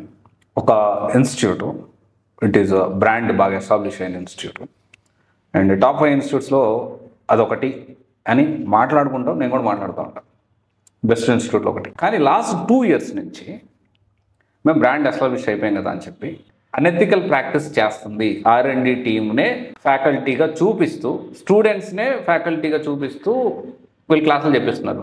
అంటే వీళ్ళకైతే 1000, 2000, 500 ఎంత కొంత తక్కువ చేయొచ్చు కదా. సో మన దగ్గర ఫ్యాకల్టీ ఎలా ఉన్నారు, ఫ్యాకల్టీ ఎక్కడి నుంచి వస్తున్నారు, ఈ అనెథికల్ ప్రాక్టీస్ చేసే ప్రాక్టీస్ మీ దగ్గర ఉందా AGSలో? ఫ్యాకల్టీ అని మీరు ఒక మోడర్న్ పేరు పెట్టారు, వెల్ అండ్ గుడ్. సో ఐడియల్గా ఏంటి, మనము స్టూడెంట్స్కి టీచ్ చేస్తున్నాం. ఒక టీచర్ యొక్క ప్రాధాన్యత ఏంటండి, ఒక స్టూడెంట్ లైఫ్లో వాళ్ళు ఒక ట్రాన్స్ఫర్మేషన్ క్రియేట్ చేయాలి. అట్లాంటి వ్యక్తులకు they should have in depth academic knowledge, వాళ్ళకు ఒక ప్రాపర్ వాల్యూ సిస్టమ్ ఉండాలి, అండ్ సబ్జెక్ట్ యొక్క స్వారూప్యత కానీ సబ్జెక్ట్ యొక్క ఎసెన్స్ అర్థం చేసుకొని ఉండాలి. సబ్జెక్ట్ ఒక్కటి వచ్చినా సరిపోదు, ఎగ్జామ్ యొక్క ఇంపార్టెన్స్, ఆ సబ్జెక్ట్కి ఎగ్జామ్లో ఎంత వెయిటేజ్ ఉంది, ఎలా దాన్ని క్లుప్తంగా సింపుల్గా స్టూడెంట్కి అర్థమయ్యే పద్ధతిలో చెప్పాలి. ఇవన్నీ ఎంతో ఎక్స్పీరియన్స్ ఉంటే మాత్రం, ఎంతో కఠోర శ్రమ చేస్తే కానీ ఒక ఫ్యాకల్టీ అనే వాళ్ళు నర్చర్ కారు, రైట్? అందుకని మేమేం చేస్తామంటే 2 levels ఆఫ్ గైడెన్స్ ఉంటుంది. One is the faculties or the teachers, where there is a combination of senior faculties, అంటే అట్లీస్ట్ ఒక 10 to 15 years మినిమం ఎక్స్పీరియన్స్ ఉన్న వాళ్ళు సీనియర్ ఫ్యాకల్టీస్గా. అంటే ఆ ఎక్స్పీరియన్స్లో కూడా వాళ్ళు ఎగ్జామినేషన్ దృక్పథంలో ఎంతవరకు ఉన్నారు, UPSC సివిల్ సర్వీస్ ఎగ్జామినేషన్ ప్రాసెస్లో ఏ లెవెల్ వరకు వెళ్ళారు, రైట్? అంటే ఇంటర్వ్యూ స్టేజ్ వరకు వెళ్ళారా, ఎన్నిసార్లు మెయిన్స్ రాశారు, దెన్ దేర్ అకాడమిక్ క్వాలిఫికేషన్, అంటే వాళ్ళ బ్యాక్గ్రౌండ్ ఏంటి, ఎడ్యుకేషనల్ బ్యాక్గ్రౌండ్, ఆ సబ్జెక్ట్లో ఆల్రెడీ ఏమన్నా పోస్ట్ గ్రాడ్యుయేషన్ కానీ మాస్టర్స్ కానీ సమ్ ఇన్డెప్త్ రీసెర్చ్ చేశారా, ఈ పారామీటర్స్ తీసుకొని సీనియర్ లెక్చరర్స్ ఉండటం జరుగుతుంది. దెన్ మీకు కరెంట్ అఫైర్స్ లేకుంటే డైనమిక్ ఆస్పెక్ట్స్ ఉంటాయి. ఇలాంటి వాటికి కొంచెం డైనమిక్గా రీసెంట్ ఎగ్జామినేషన్ ట్రెండ్స్ని అర్థం చేసుకునే ఫ్యాకల్టీస్ కూడా ఉంటారు. అది కాకుండా R&D టీమ్ అనేది ఉంటుంది. అంటే స్టూడెంట్కి పోస్ట్ క్లాస్ సపోర్ట్ అంటాం మేము. అంటే క్లాసెస్లో ఒక 100 మంది 50 మంది పిల్లలు కూర్చుంటారు. అందరికీ మనం ఒక యూనిఫామ్ మెథడ్లో ఒక వాళ్ళ ఫ్రీక్వెన్సీకి, ఆ క్లాస్ యొక్క ఫ్రీక్వెన్సీని అర్థం చేసుకొని టీచర్ అనే వ్యక్తి లెక్చర్ ఇవ్వడం జరుగుతుంది.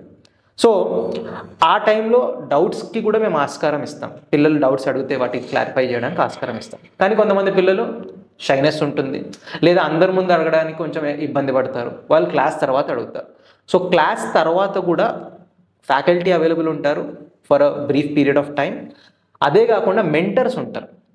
ఈ మెంటర్స్ని మనం R&D టీంలో భాగంగా కన్సిడర్ చేసుకోవచ్చు. ఈ మెంటర్స్ అనేవాళ్ళు యూజువల్గా మెయిన్స్ రాసిన వాళ్ళు, ఇంటర్వ్యూకి వెళ్ళిన వాళ్ళు, వీళ్ళు మెంటర్స్. అలాంగ్ విత్ దట్ ఎగ్జామ్లో సక్సెస్ సాధించి IAS, IPS, IRS ఉన్న వాళ్ళు కూడా మెంటర్స్గా ఉంటారు. సో ఈ R&D టీంలో మెంటర్స్ ఉంటారు. సో ఈ మెంటర్స్ అనేవాళ్ళు ఎగ్జామ్ ప్రిపరేషన్లో ఉన్నారు, నంబర్ 1, అండ్ ఆల్సో రీసెంట్ ట్రెండ్స్కి అనుగుణంగా ఉన్నారు, అండ్ స్టూడెంట్స్ కూడా ఒక కనెక్టివిటీ ఉంటుంది. ఆ మెంటర్స్ని మనము పోస్ట్ క్లాస్ సపోర్ట్కి యూటిలైజ్ చేసుకుంటున్నాం. సో పోస్ట్ క్లాస్ సపోర్ట్కి వాళ్ళ ఎక్స్పర్టీస్ అనేది మ్యాచ్ అవుతుంది. అదే రెగ్యులర్ క్లాస్ రూమ్లో you need to have some senior faculties with established credentials and experience. So that is what I believe. మీరు అన్నట్టు కొంతమంది ఇన్స్టిట్యూట్స్ కాస్ట్ ఎఫెక్టివ్నెస్ కోసం, అంటే ప్రాబ్లం ఎక్కడ వస్తుంది అంటే అండి, సివిల్ సర్వీసెస్ కోచింగ్ని ఆర్ గైడెన్స్ని కేవలం ఒక బిజినెస్ దృక్పథంతో చూసామనుకోండి, ఇలాంటి ప్రాక్టీసెస్ అవలంబించడం జరుగుతుంది. హవెవర్ ఇవాళ రేపు స్టూడెంట్స్ కూడా చాలా మెచ్యూర్డ్గా ఉన్నారు, చాలా అవేర్ ఉన్నారు. వాళ్ళకు కూడా తెలుసు ఏది ఒప్పు ఏది తప్పు, ఇవన్నీ వాళ్ళకి తెలిసి డెఫినెట్గా they will reject such kind of practices. Okay sir, ఇప్పుడు అంటే టెస్ట్ సిరీస్ విషయం మనం మాట్లాడుకుందాం సార్. టెస్ట్ సిరీస్ పేరుతో దందానే జరుగుతుంది. ఓన్లీ ఒక బిజినెస్ పాయింట్ ఆఫ్ వ్యూలో మనం మాట్లాడుకుంటే ఒక మార్కెటింగ్ ఆస్పెక్ట్గా తయారైంది, కానీ నిజంగా టెస్ట్ సిరీస్ ఎవరు క్వాలిటీ అంటే జనరల్గా మొన్న ఒక వీడియో కూడా చూశాను నేను, అంటే మార్కెట్లో సర్క్యులేట్ అవుతుంది మన అశోక్ నగర్లో. వాళ్ళు మోసం చేశారు కాబట్టి నేను నీకు 1000 రూపాయలకే ఇస్తాను అని కొన్ని ఏదో లెక్కలు చెప్పారు. అంటే కనీసము స్టాండర్డ్స్ కూడా మెయింటైన్ చేయట్లేదు. సో టెస్ట్ సిరీస్ మీ ఏకేఎస్ఐఎస్ ఇన్స్టిట్యూట్ నుంచి మీరు ప్రొవైడ్ చేసే టెస్ట్ సిరీస్ని ఎలా తయారు చేస్తారు, అది క్వాలిటీగా కాదా అనేది ఎలా మనం ఒక అండర్స్టాండింగ్ చేసుకోవడానికి అవకాశం ఉంటుంది. అంటే జనరల్గా ఏ ఇన్స్టిట్యూట్ కూడా టెస్ట్ సిరీస్ అందరూ ప్రొవైడ్ చేస్తున్నా ఫ్రీ అంటారు ప్రిలిమ్స్ కమ్ మెయిన్స్లో భాగంగా. కానీ దాన్ని నిజంగా క్వాలిటీ ఎంత ఉంది అదేనా క్వాలిటీ చెక్ చేసుకోవచ్చు, అంటే డంప్ చేయట్లేదా క్వశ్చన్స్ ఇవన్నీ. Right. Test series, what is the purpose of test series అంటే టెస్ట్ సిరీస్ ఎందుకు కండక్ట్ చేయాలి? ఒక స్టూడెంట్కి తన ప్రిపరేషన్ ప్రోగ్రెస్ ఎలా ఉంది, తన ప్రిపరేషన్ లెవెల్లో చేయాల్సిన ఇంప్రూవ్మెంట్స్ ఏంటి, చేస్తున్న మిస్టేక్స్ ఏంటి, ఇంప్రూవ్మెంట్స్ ఏంటి, ఇవన్నీ వాళ్ళకు ఒక అవగాహన ఉండడానికి మనం టెస్ట్ సిరీస్ అనే ట్రాకింగ్ ప్రోగ్రామ్ కండక్ట్ చేయడం జరుగుతుంది. ఏకేఎస్ఐఎస్ అకాడమీలో క్లాస్ రూమ్ స్టూడెంట్స్కి 3 లెవెల్స్ ఆఫ్ టెస్టింగ్ ఉంటుంది. Right. One is every week క్లాస్లో ఏం టీచ్ చేయడం జరిగిందో దానిపైన వీక్లీ టెస్ట్ ఉంటుంది. Right. That is both objective లెవెల్లో, written exam including current affairs. After that mentors అని నేను చెప్పాను కదా, సివిల్స్ ఎగ్జామినేషన్లో ఆల్రెడీ సక్సెస్ సాధించిన వాళ్ళు కానీ లేదా R&D టీం వాళ్ళు స్టూడెంట్స్కి అసైన్మెంట్స్ ఇస్తారు. Right. And personally they will give you the feedback also. Then faculty కూడా టెస్ట్ ఇస్తారు, అసైన్మెంట్స్ ఇస్తారు, ఫీడ్బ్యాక్ కూడా ఇస్తారు. అది కాకుండా వన్స్ ఒక స్టూడెంట్కి సబ్జెక్ట్ పైన సమగ్రమైన అవగాహన వస్తుంది ఒక 6-7 మంత్స్ తర్వాత, అప్పుడు ఆల్ ఇండియా టెస్ట్ సిరీస్ అంటే ఎగ్జామినేషన్ మాక్ పద్ధతిలో ఎగ్జాక్ట్గా యూపీఎస్సీ సిలబస్ అనుగుణంగా, యూపీఎస్సీ ఎగ్జామినేషన్ ప్యాటర్న్కి అనుగుణంగా మాక్ టెస్ట్ కూడా కండక్ట్ చేయడం జరుగుతుంది. దీంట్లో క్వాలిటీ పరంగా మీరు మాట్లాడితే టెస్ట్ సిరీస్ అంటే ఇవాళ రేపు అందరు ఎలా చేస్తున్నారంటే, యూపీఎస్సీ ప్రిలిమ్స్ రాసిన వాళ్ళు ప్రిలిమ్స్ రాసి ఒక 1-2 అటెంప్ట్స్ అయిపోయాక అశోక్ నగర్లో ఖాళీగా తిరుపుకుంటూ చాలామంది ఉంటారు. ఆ పిల్లలు వాళ్ళని ఎన్కాష్ చేసుకునే కొన్ని సంస్థలు ఉన్నాయి. సో వాళ్ళకు నామినల్ ఫీజు, నామినల్ శాలరీ ఇచ్చేసి వాళ్ళతో టెస్ట్ సిరీస్ చేయడం జరుగుతుంది. ఇక్కడ వీళ్ళు టెస్ట్ సిరీస్ యొక్క రిక్వైర్మెంట్ని, టెస్ట్ సిరీస్ యొక్క ఇంపార్టెన్స్ని బీలిటిల్ చేస్తున్నారు. రైట్. టెస్ట్ సిరీస్ ఎందుకు కండక్ట్ చేస్తున్నారు? స్టూడెంట్స్కి ఒక ఇంప్రూవ్మెంట్కి స్కోప్ ఇవ్వడానికి. అది ఎంతో ఎక్స్పీరియన్స్ ఉండి ఎగ్జామినేషన్ని సమగ్రంగా అవగాహన ఉన్న వ్యక్తే చేయగలుగుతారు. రైట్. సో మీరు టెస్ట్ సిరీస్ కండక్ట్ చేస్తున్నప్పుడు we have to take in to consideration the parameters on which UPSC is evaluating a student. ఆ పారామీటర్స్ని అర్థం చేసుకోవడం నంబర్ 1. సెకండ్లీ, ఈ స్టూడెంట్ కానీ ఈ R&D టీంలో ఎవరైతే ఉన్నారో వాళ్లకు సబ్జెక్ట్ పైన ఇన్డెప్త్ అండర్స్టాండింగ్ ఉండాలి, ఎగ్జామ్ పైన ఇన్డెప్త్ అండర్స్టాండింగ్ ఉండాలి. Then they have to do their own research. Then questions అనేది దే కెన్ ఎవాల్వ్. ఆ క్వశ్చన్స్ కూడా డిఫరెంట్ డైమెన్షన్స్లో క్వశ్చన్స్ ఇవ్వాలి, వాటికి ప్రాపర్ ఎక్స్ప్లెనేషన్ ఇవ్వాలి. And they should somehow make the student, అంటే ఒక స్టూడెంట్కి ఈ క్వశ్చన్స్ ఆన్సర్ చేయడం వల్ల సబ్జెక్ట్ పైన ఒక న్యూ పర్స్పెక్టివ్, ఒక న్యూ డైమెన్షన్ రావాలి. అప్పుడు టెస్ట్ సిరీస్ యొక్క యాక్చువల్ ఎసెన్స్ ఇంప్లిమెంటేషన్లోకి వస్తుంది. ఇది కాకుండా కేవలం దీన్ని వన్ ఆఫ్ ద బిజినెస్ అట్రిబ్యూట్గా, వన్ ఆఫ్ ద మార్కెటింగ్ టూల్గా కొంతమంది వాడుతున్నారు. కేవలం టెస్ట్ సిరీస్ అని పేరు చెప్పేసి మనకు అడ్మిషన్స్ ఎన్ని అయ్యాయి అంతవరకు ఆలోచిస్తున్నారు. కానీ అక్కడ స్టూడెంట్ ఆల్రెడీ కోచింగ్ తీసుకొని మళ్ళీ టెస్ట్ సిరీస్కి పే చేస్తున్నారంటే వాళ్ళు ఎంతో టైమ్, ఎనర్జీ, మనీ స్పెండ్ చేస్తున్నారు. So I request, whenever a test series is conducted, we have to take into consideration all these parameters, and if it is conducted, that will be useful. మన హైదరాబాద్లో చూసుకుంటే optionals ఎక్కువగా sociology, PSIR, anthropology. ఎందుకని ఈ మూడింటి గురించే marketing జరుగుతుంది, ఈ మూడిట్లోనే క్లాసులు జరుగుతాయి. ఎందుకని సార్? అంటే ఓవరాల్గా హోలిస్టిక్ వ్యూ మనం చూసుకుంటే. Right. Optional subject UPSC mains ఎగ్జామ్లో ఎందుకు ఇంక్లూడ్ చేశారనేది ఒక ఆస్పిరెంట్ ఆలోచించారు. General studies is common for every student. Optional subjects ఉన్నాయి, దాంట్లో యూపీఎస్సీయే మీకు ఒక చాయిస్ ఇచ్చింది. ఆ చాయిస్ ఇచ్చి out of the list of optionals మీరు ఒక ఆప్షనల్ చూస్ చేసుకోమన్నారు. దాంట్లో 2 పేపర్స్ ఉంటాయి, 500 మార్క్స్ వెయిటేజ్ ఉంది మెయిన్స్ ఎగ్జామినేషన్లో. సో స్టూడెంట్ ప్రాథమికంగా అనాలిసిస్ చేయాల్సింది ఏంటంటే అసలు ఆప్షనల్ మనకి ఎందుకు ఉంది, what is the purpose of it. Ultimately competitive exam marks సాధించాలి, కానీ ఎగ్జామినర్ యొక్క ఉద్దేశం ఏంటి ఆప్షనల్ సబ్జెక్ట్ని ఇంక్లూడ్ చేయడానికి? రైట్. ఆ ప్రశ్నతో మీరు మొదలైతే ఆప్షనల్ యొక్క ప్రాధాన్యత మీకు అర్థమవుతుంది. ఇక చూస్తే ఇన్ని సబ్జెక్ట్స్ లిస్ట్ ఇచ్చారు యూపీఎస్సి, దాంట్లో స్టూడెంట్ ఏ ఆప్షనల్ అన్నా చూస్ చేసుకోవచ్చు. బట్ హైదరాబాద్లో ఈ పర్టికులర్ ఆప్షనల్స్కే కొన్ని ఇన్స్టిట్యూట్స్ డైరెక్టర్స్ కానీ కొన్ని సంస్థలు వాటినే ప్రమోట్ చేస్తారు. వాటిని ప్రమోట్ చేసి ఈ ఆప్షనల్లో జాయిన్ అయితే మీకు 300+, 350++ అని కూడా నేను అడ్వర్టైజ్మెంట్స్ చూసాను. 300++. యా, అంటే ఆ ఇన్స్టిట్యూట్ డైరెక్టర్ ఆప్షనల్ చెప్తే that is the best option అని చెప్తారు. Okay okay. నిర్మోహమాటంగా మీరు ఇదే తీసుకోండి అని కూడా ఫోర్స్ చేసిన దాఖలాలు ఉన్నాయి.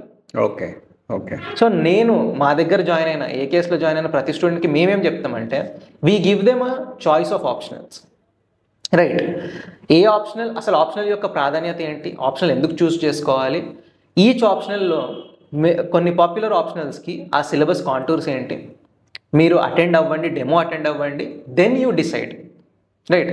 సో నేను ఎప్పుడు కూడా స్టూడెంట్స్ చాలామంది వచ్చి అడుగుతారు, సార్ నాది బీటెక్ బ్యాక్గ్రౌండ్, సార్ నాది ఎంబీబీఎస్ బ్యాక్గ్రౌండ్, ఏ ఆప్షనల్ నాకు బెస్ట్, సార్ నేను డిగ్రీ చేశాను కానీ ఇక్కడ ఆప్షనల్ సబ్జెక్ట్స్ అంతా వేరేగా ఉన్నాయి, ఏది బెస్ట్ ఆప్షనల్ మీరు చెప్పండి, మేము అదే జాయిన్ అవుతాం.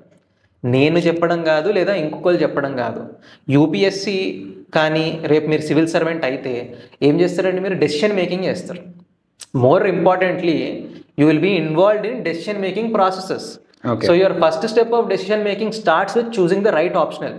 కేవలం ఒక ఇన్స్టిట్యూట్ డైరెక్టర్ చెప్పినందుకో, లేకుంటే ఇన్స్టిట్యూట్ అడ్మినిస్ట్రేటర్ చెప్పినందుకో, లేకుంటే మీకు అశోక్ నగర్లో ఒక బుక్ షాప్లో కానీ టీ పాయింట్ దగ్గర సో కాల్డ్ సీనియర్స్ వీళ్ళెవరో చెప్తారు చెప్పిస్తారు, ఇది బెస్ట్ ఆప్షనల్ అని చెప్తారు. లేదా ఈ ఇయర్ టాపర్ ఈ పర్టికులర్ ఆప్షనల్ నుంచి ఉన్నాడు, మేము కూడా తీసేసుకుంటాం. లేదా మా ఫ్రెండ్ ఈ ఆప్షనల్ తీసుకున్నాడు, అందరం కలిసి జాయిన్ అయితే డిస్కౌంట్ వస్తుంది, మేము అందరం కలిసి ఆప్షనల్లో జాయిన్ అవుతాం. అంటే ఈ పద్ధతిలో చాలా మంది మిస్టేక్ చేస్తారు. Optional 500 marks in the mains examination. Optional is there to test the candidate's depth of academic talent, అంటే డెప్త్ ఆఫ్ అండర్స్టాండింగ్ ఎంత ఉంది ఒక స్టూడెంట్కి, అది టెస్ట్ చేయడానికి ఆప్షనల్ సబ్జెక్ట్ ఉంది. అలాంటి సబ్జెక్ట్లో మీకు మంచి మార్క్స్ రావాలంటే you should have passion for that subject, you should also have interest for that subject, and you should also put efforts in that subject. Okay. So ఈ పారామీటర్స్ని చూసుకొని సక్సెస్ రేషియో ఏంటి, subject syllabus ఏంటి, ఇవి చూసుకొని మీరు ఆప్షనల్ని చూస్ చేసుకోండి. కేవలం ఇక్కడ జరిగే మార్కెటింగ్ వల్లనో ఈ optional is the best optional, ఈ 2-3 ఆప్షనల్సే బెస్ట్ అనడం అయితే నేను పర్సనల్గా I don't accept it. Okay. That is the same thing that we tell to the students also. Okay sir, ఇప్పుడు కరోనా టైంలో చాలా ఇన్స్టిట్యూషన్స్ ఆఫ్లైన్లో క్లాసులు తీసుకున్న తర్వాత అప్పుడు ఇంకా ఆన్లైన్ సిస్టమ్ అంతగా ఎస్టాబ్లిష్ కాలేదు. చాలామందికి క్లాసులు చెప్పకుండానే అబ్రప్ట్గా క్లోజ్ చేశారు. అండ్ మీరు ఎలా చేశారు సార్ కరోనా టైంలో? ఎందుకంటే అప్పుడే స్టార్ట్ చేశారు మీరు, రీసెంట్గా ఎస్టాబ్లిష్ చేసి స్టార్ట్ చేసి వర్కౌట్ చేస్తున్నారు అప్పుడే. సో మీరు ఎలా దాన్ని కంటిన్యూ చేయగలిగారు? First test series and mentorship. Right. AKS Ashok నగర్లో అంటే హైదరాబాద్లో మెంటర్షిప్ అనేది ఎప్పుడు ఎవ్వరూ ఇంప్లిమెంట్ చేయలేదు. So AKS IAS academy first time mentorship program conduct చేసి దాంట్లో మంచి రిజల్ట్ కూడా వచ్చింది. స్టూడెంట్స్ నుంచి పాజిటివ్ ఫీడ్బ్యాక్ వచ్చింది. అంటే ఒక స్టూడెంట్ జాయిన్ అయ్యి ఒక 10 మందిని మళ్ళీ వాళ్ళే తీసుకొచ్చారు. అంతా మంచిగానే జరుగుతుంది. క్లాస్ రూమ్ ప్రోగ్రామ్ కూడా స్టార్ట్ చేద్దాం, మంచి ఫీడ్బ్యాక్ వచ్చింది. Classroom program demo conduct చేసాం, మంచి ఫ్యాకల్టీస్ని పెట్టి ఎనఫ్ R&D టీమ్ని రెడీ చేసుకొని పోస్ట్ కోర్స్ సపోర్ట్ కూడా స్టూడెంట్కి ఇవ్వాలి. ఇవన్నీ పారామీటర్స్ తీసుకొని, అంటే నేను ప్రిపేర్ అయినప్పుడు కానీ లేదా నాకు ఫ్రెండ్స్ కూడా చాలామంది సివిల్స్ క్రాక్ చేసిన వాళ్ళు ఉన్నారు, వాళ్ళందరూ opinions and some senior bureaucrats వీళ్ళ ఒపీనియన్స్ తీసుకొని మంచిగా ప్రోగ్రామ్ని డిజైన్ చేసుకొని స్టార్ట్ చేసాం. మంచి రెస్పాన్స్ వచ్చింది. మీరు కూడా ఉన్నారు ఐ థింక్ ఆ టైంలో. Yes yes. సో ఫస్ట్ 2 బ్యాచెస్కి చాలా మంచి రెస్పాన్స్ వచ్చింది. సో జీవితంలో మనం అనుకున్నట్టు అన్నీ మనం అనుకున్నట్టు జరిగేవు కదా. సో జీవితం సడన్గా మనకు ఒక షాక్ ఇస్తుంది. రైట్, అన్నీ సవ్యంగా జరుగుతున్నాయి, ఇన్స్టిట్యూట్ పెట్టాము, మనం అనుకున్న లక్ష్యంతో స్టూడెంట్స్లో పాజిటివ్ ఫీడ్బ్యాక్ వస్తుంది. రైట్, క్లాస్ రూమ్ ప్రోగ్రామ్ కూడా స్టార్ట్ చేసినాం. సడన్గా కరోనా వచ్చి అప్పుడే డిసెంబర్లో బ్యాచ్ వేసాం, మార్చ్లో కరోనా పీక్స్కి వెళ్ళిపోయింది, లాక్డౌన్ పడిపోయింది. మార్చ్లో లాక్డౌన్ హ్యాస్ బీన్ ఇంపోజ్డ్. ఆ టైంలో ఎవరికి తెలియదు అసలు ఈ లాక్డౌన్ అంటే ఏంటి, ఎన్ని రోజులు ఉంటుంది, ఏమవుతుంది, కాబోతుంది. ఫస్ట్ మనకే క్లారిటీ లేదు. అవునవును. ఆ క్రమంలో నేను ఫ్యాకల్టీస్కి ఏం చెప్పాలి, స్టూడెంట్స్కి ఏం చెప్పాలి, మన స్టాఫ్కి ఏం చెప్పాలి, యునో అప్పుడప్పుడే we were getting some stability as an organisation, financially also. Then what should we do? ఆ ఛాలెంజ్లో one thing is every adversity gives us a new opportunity. Right, అంటే ఇప్పుడు నేను చెప్పగలుగుతుండొచ్చు, కానీ ఆ ప్రాసెస్లో అప్పుడప్పుడు డిస్హార్టన్ అవుతాం, అప్పుడప్పుడు ఏం చేయాలో డైరెక్షన్ ఉండదు. But then we have sat down as a team. అప్పుడు అందరు కలిసి మీటింగ్ కూడా సాధ్యం కాదు, జూమ్ మీటింగ్ కండక్ట్ చేసుకున్నాం. అందరం కూర్చొని జూమ్ మీటింగ్లో we have decided this we will take it as an opportunity. AKS IAS academy YouTube presence ఉంది, మనకు ఆన్లైన్ ప్రెజెన్స్ ఉంది, ఆన్లైన్ రిసోర్సెస్ ఉన్నాయి, మన మెటీరియల్ డిజిటల్ ఫార్మాట్లో కూడా ఉంది. Now we have to improve to get the student in to the interactive mode. ఆన్లైన్లో కూడా స్టూడెంట్కి డౌట్ క్లియరెన్స్ రియల్ టైంలో, ఆన్లైన్లో కూడా స్టూడెంట్కి ఆఫ్లైన్లో వచ్చిన క్లాస్ ఫీల్లే కావాలి. దాన్ని మనం ఏం చేయాలి? కొంచెం ఇన్నోవేట్ చేసి అందరూ చేసినట్టు కాకుండా additional support during the class doubt clearance mechanism, post class doubt clearance mechanism, ఆ interactiveness. Because every student is in different parts of the states. ఏపీలో, తెలంగాణలో, కొంతమంది మహారాష్ట్ర నుంచి కూడా జాయిన్ అయ్యారు, కొంతమంది కర్ణాటక నుంచి జాయిన్ అయ్యారు. వీళ్ళందరికీ మనం అవుట్ రీచ్ కావాలి. అప్పుడు we have try to evolve online format. Because students మనం నమ్మి ఫీజు పే చేశారు, వాళ్ళు పే చేసిన ప్రతి రూపాయికి మనం న్యాయం చేయాలి. ఇప్పుడు మనం ఇబ్బందుల్లో ఉన్నాం కాబట్టి వాళ్ళని విస్మరించొద్దు అనే క్రమంలో కరోనా టైంలో ఆన్లైన్ సపోర్ట్, ఫ్యాకల్టీస్ అవైలబుల్ లేరు. కొంతమంది ఫ్యాకల్టీస్ వాళ్ళ హెల్త్ కండిషన్స్ దృష్ట్యా they are unable to take the classes. ఏం చేయాలి? Some people have suffered tremendously with the COVID virus also. Very sad situation. మనం ఎవరిని ఫోర్స్ కూడా చేయలేం. ఇప్పుడు వాళ్ళు ఆన్లైన్ కండక్ట్ చేయడానికి అప్పుడప్పుడు they have to have some setup కదా. ఆ సెటప్ చేయడానికి మేము delivery if you have to send, అంటే మేము ఇప్పుడు ఒక మైక్ పంపించాలన్నా, ఒక ల్యాప్టాప్ పంపించాలన్నా ఆ డెలివరీ మెకానిజం లేదు. కొంతమంది యాక్సెప్ట్ కూడా చేయడానికి రెడీ లేరు. అందరూ అప్పుడు భయభ్రాంతులకు గురై ఉన్నారు కదా ఒక డెలివరీ ప్యాకేజ్ తీసుకోవడానికి కూడా. ఆ సమయంలో మళ్ళీ ఫ్యాకల్టీస్ని కొంతమందిని రీవ్యాంప్ చేసి ఎవరైతే రెడీగా అవైలబుల్ ఉన్నారో వాళ్ళని మళ్ళీ వెట్టింగ్ చేసి then we have onboarded them. స్టూడెంట్స్కి ఆన్లైన్లో క్లాసెస్ ప్రొవైడ్ చేసాం. ఆ స్టూడెంట్స్కి మళ్ళీ చెప్పాం ఆఫ్లైన్ స్టార్ట్ అయినప్పుడు కూడా మళ్ళీ మీరు వినాలనుకుంటే క్లాసెస్ వినొచ్చు. రైట్, బికాజ్ మీరు ఆఫ్లైన్ కోర్స్ తీసుకున్నారు. ఇప్పుడున్న సిచ్యువేషన్ వల్ల మేము ఆన్లైన్ ప్రొవైడ్ చేస్తున్నాం.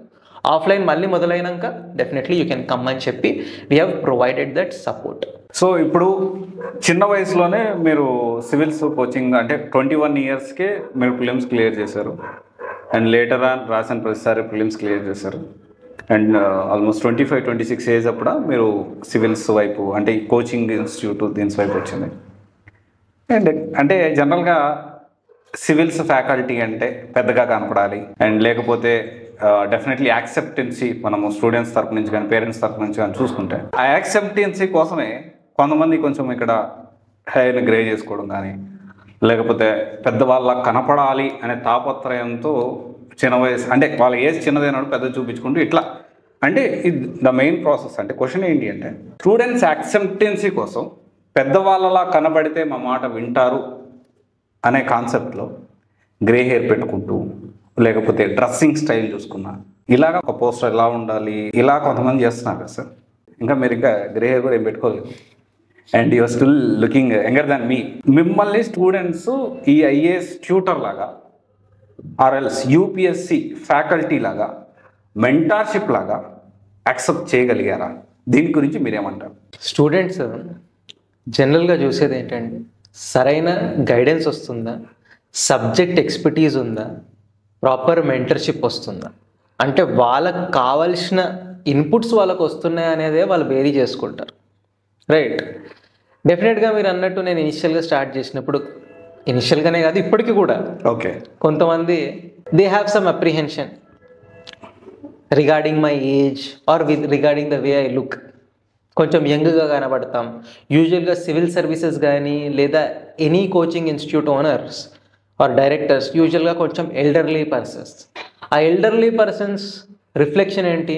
యూజువల్గా పేరెంట్స్ ఏమనుకుంటారు, ఎల్డర్లీగా కనబడితే వాళ్ళకి కొంచెం అనుభవం ఉంది, ఎక్స్పీరియన్స్ ఉంది, దానివల్ల పిల్లలకు కొంచెం ఎక్స్ట్రా బెనిఫిట్ ఏమన్నా చేకూరుస్తుందని వాళ్ళు అనుకుంటారు.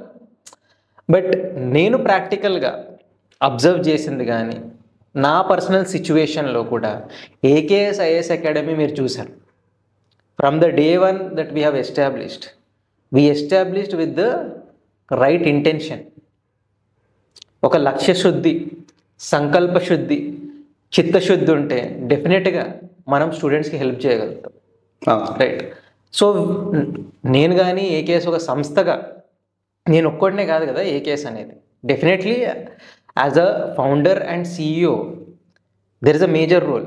బట్ యాజ్ అన్ ఆర్గనైజేషన్ ఏకేఎస్ని ఒక బ్రాండ్గా ఎస్టాబ్లిష్ చేయాలి, ఒక ఆర్గనైజేషనల్ సెటప్గా ఎస్టాబ్లిష్ చేయాలనే పంతాలో మేము ఫస్ట్ నుంచి కూడా తీసుకెళ్ళాం. కాబట్టి స్టూడెంట్స్ కూడా ఎప్పుడైనా వాళ్ళకి ఏదైతే సబ్జెక్ట్ వస్తుందా లేదా, వాళ్ళకి కావాల్సిన రైట్ గైడెన్స్ వస్తుందా లేదా, ఈ అంశాలపైననే బేరీ చేసుకుంటారు. లక్కీలీ ఇప్పటి వరకు మీరు చెప్పినట్టు అలాంటి సమస్య ఎప్పుడు తలెత్తలేదు. ఎందుకంటే వాళ్ళకి కావాల్సిన ఇన్పుట్స్ వాళ్ళకి వస్తున్నాయి. Compared to other institutes AKS నుంచి they are getting better support mechanism. కాబట్టి they are more than happy. Even lot of rankers if you have seen, they have told in which way they have benefited from AKS. That itself is a testimony to the fact of the work that we do. So మనం ఏం చేస్తున్నాం అనేది ప్రజలు చూస్తారు, మనం ఏం చేస్తున్నాం అనేది స్టూడెంట్స్ చూస్తారు, పేరెంట్స్ చూస్తారు తప్ప మన వయసు ఎంత, మనం చూడ్డానికి ఎట్లున్నాం, ఇవన్నీ కాదండి. These are all averments, these are minute issues. And one more thing I'm saying, ఇనిషియల్గా నేను కానీ నాకు కూడా అప్రిహెన్షన్స్ ఉండేది. అసలు స్టూడెంట్స్ కానీ పేరెంట్స్ యాక్సెప్ట్ చేస్తారా? సివిల్ సర్వీసెస్ ఇన్స్టిట్యూట్ అంటే యూజువల్గా ఎల్డర్లీ పీపుల్, ఓల్డ్ పీపుల్ ఇలా ఉంటారు కదా, అసలు మనల్ని యాక్సెప్ట్ చేస్తారా అనే ఒక సందిగ్ధత ఉండే.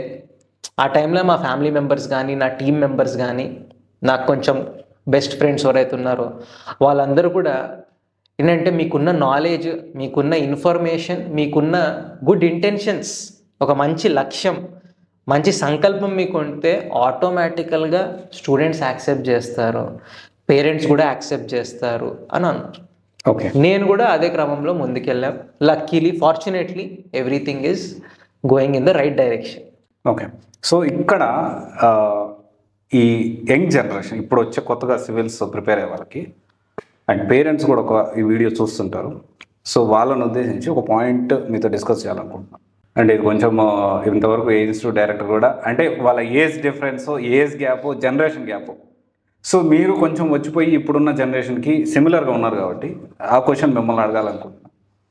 చాలామంది ఇన్స్టిట్యూట్స్ అంటే కోచింగ్కి వచ్చేటప్పుడు నా గర్ల్ ఫ్రెండా, బాయ్ ఫ్రెండా అక్కడ వచ్చి జాయిన్ అవుతుంది, నేను కూడా వచ్చి జాయిన్ అవ్వాలని కొంతమంది ముందు నుంచే, అంటే వాళ్ళు సివిల్స్ కోచింగ్ కోసం కాకపోయినప్పటికీ ఇక్కడికి వచ్చి వాళ్ళు ఏదో రిలేషన్ కంటిన్యూ, కాలేజ్ డేస్లో నుంచి సంథింగ్ ఏదో రిలేషన్లో ఉండి కంటిన్యూ అవ్వాలని చూస్తారు పాయింట్.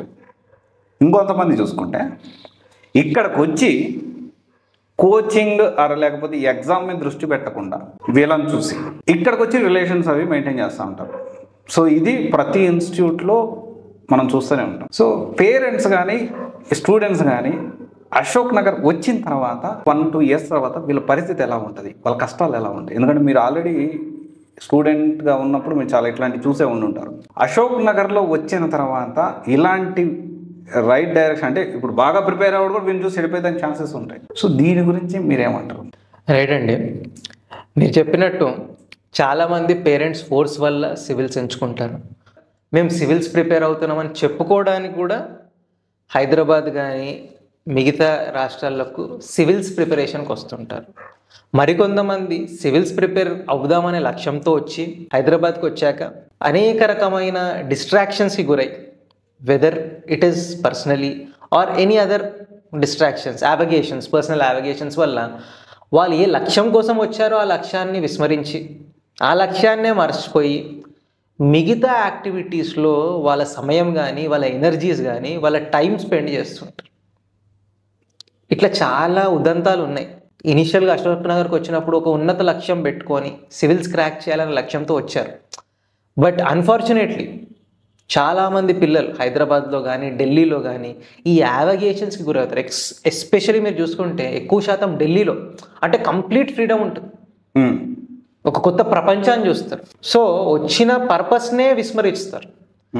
సో సివిల్స్ ప్రిపేర్ అవ్వాలనుకుంటున్న స్టూడెంట్ నేను సజెస్ట్ చేసేది ఏంటంటే, మీ యూత్ ఈజ్ వెరీ ఇంపార్టెంట్. మీ టైం అన్నిటికంటే ముఖ్యం. డబ్బులు ఈరోజు వస్తాయి పోతాయి, అది వేరే విషయం. కానీ మీ టైం ఒకసారి వెళ్తే, ఒకసారి మీ చేతిలో నుంచి పోతే మళ్ళీ తిరిగి రాదు. సో ఆ టైంని ఎఫెక్టివ్గా యూటిలైజ్ చేయాలి, whether it is civils are any other job. Civil services ఒకటే అంతిమ లక్ష్యం కాదు. జీవితంలో ప్రోగ్రెస్ కావడానికి చాలా అవెన్యూస్ ఉన్నాయి. సో మీ అవెన్యూ ఏంటి, మీ ప్యాషన్ ఏంటి, మీ ఇంట్రెస్ట్ ఏంటి, ఫస్ట్ అది గుర్తించండి. అది గుర్తించి నిజంగానే మీరు ఒక సివిల్ సర్వెంట్ అవ్వాలనుకుంటున్నారు, దేశానికి అత్యున్నత సేవలు అందించాలనుకుంటున్నారు, మీకు ఒక స్టేబుల్ కెరియర్ కావాలంటే, ఒక ఆనెస్ట్ సిస్టంలో మీరు వర్క్ చేయాలనుకుంటే, రైట్, పబ్లిక్కి మేల్ చేయాలనుకుంటే, గవర్నెన్స్ సిస్టంలో మీరు భాగమై ప్రజల యొక్క బాధలను తెలుసుకొని ఆ బాధలకు సొల్యూషన్స్ ఇవ్వాలనుకుంటే అప్పుడే సివిల్ సర్వీస్ ప్రిపరేషన్కి రండి.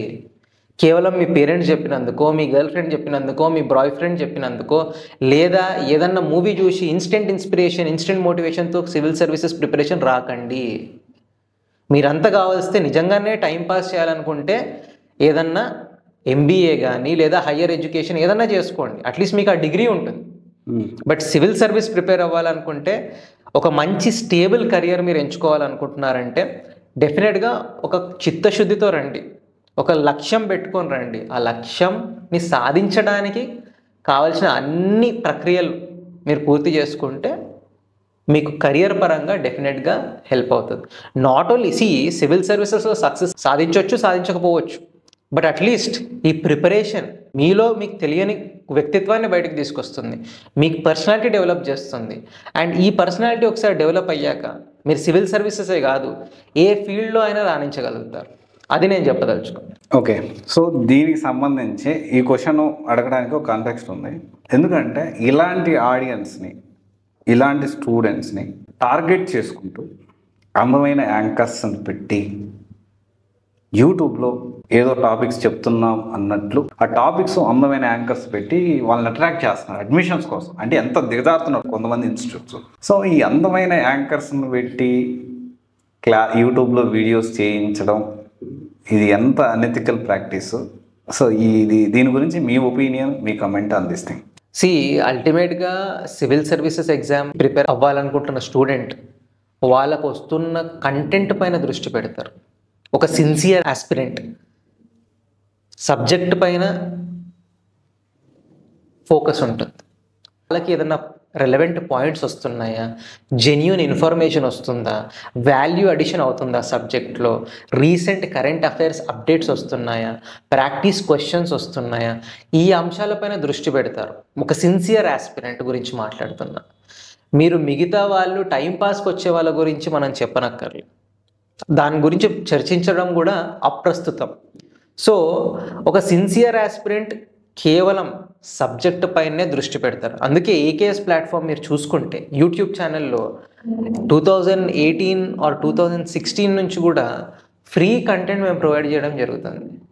ఆ కంటెంట్ కూడా genuine, relevant, examination oriented content.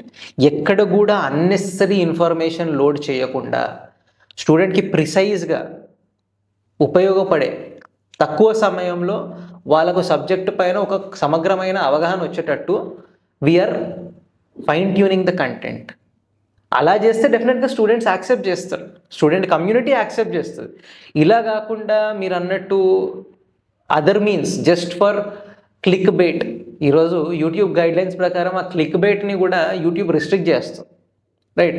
అది వాళ్ళు ఆ so called institutions they have to realise that ఇవన్నీ టెంపరీ ఫెనామినా. బట్ లాంగ్ టర్మ్లో సస్టైన్ అయ్యేది క్వాలిటీ, లాంగ్ టర్మ్లో సస్టైన్ అయ్యేది స్టూడెంట్ ఇంట్రెస్ట్ మనం ఫుల్ఫిల్ చేస్తున్నామా లేదా, లాంగ్ టర్మ్లో సస్టైన్ అయ్యేది స్టూడెంట్కి మనం రైట్ డైరెక్షన్ ఇస్తున్నామా లేదా అనేదే సస్టైన్ అవుతుంది. ఈ పబ్లిసిటీ కోసము ఇలాంటి యావిగేషన్స్ క్రియేట్ చేయడం వల్ల పెద్దగా లాభం అయితే ఉండదు. ఓకే సార్, ఫ్యాకల్టీ విషయం అంటే ఈ యాంకర్స్ ఫ్యాకల్టీకి అవ్వట్లేదు అంటే ఈ యూట్యూబ్లో వచ్చే వాళ్ళ తర్వాత క్లాస్లో ఎంతవరకు కనిపిస్తున్నారు ఏంది అని సెకండరీ పక్కన పెట్టేసేస్తే ఫ్యాకల్టీ విషయం సార్. అంటే ఇది నేను ఒక ఇన్స్టిట్యూట్లో ఈ సిచ్యువేషన్ చూశాను. అడ్వాన్స్ తీసుకున్నాడు ఫ్యాకల్టీ, పర్టికులర్ ఫ్యాకల్టీ అడ్వాన్స్ తీసుకున్నారు, ఒక 1 lakh 2 lakh అడ్వాన్స్. ఇది నాకు పర్సనల్గా ఈ ఇష్యూ తెలుసు సార్. స్టూడెంట్స్ చాలామంది కొంతమంది నా దగ్గరకు వచ్చి కూడా పర్సనల్గా దీని గురించి చెప్పారు. ఒక 10 రోజులు క్లాసులు చెప్పారు ఆ ఫ్యాకల్టీ, పర్టికులర్ ఫ్యాకల్టీ.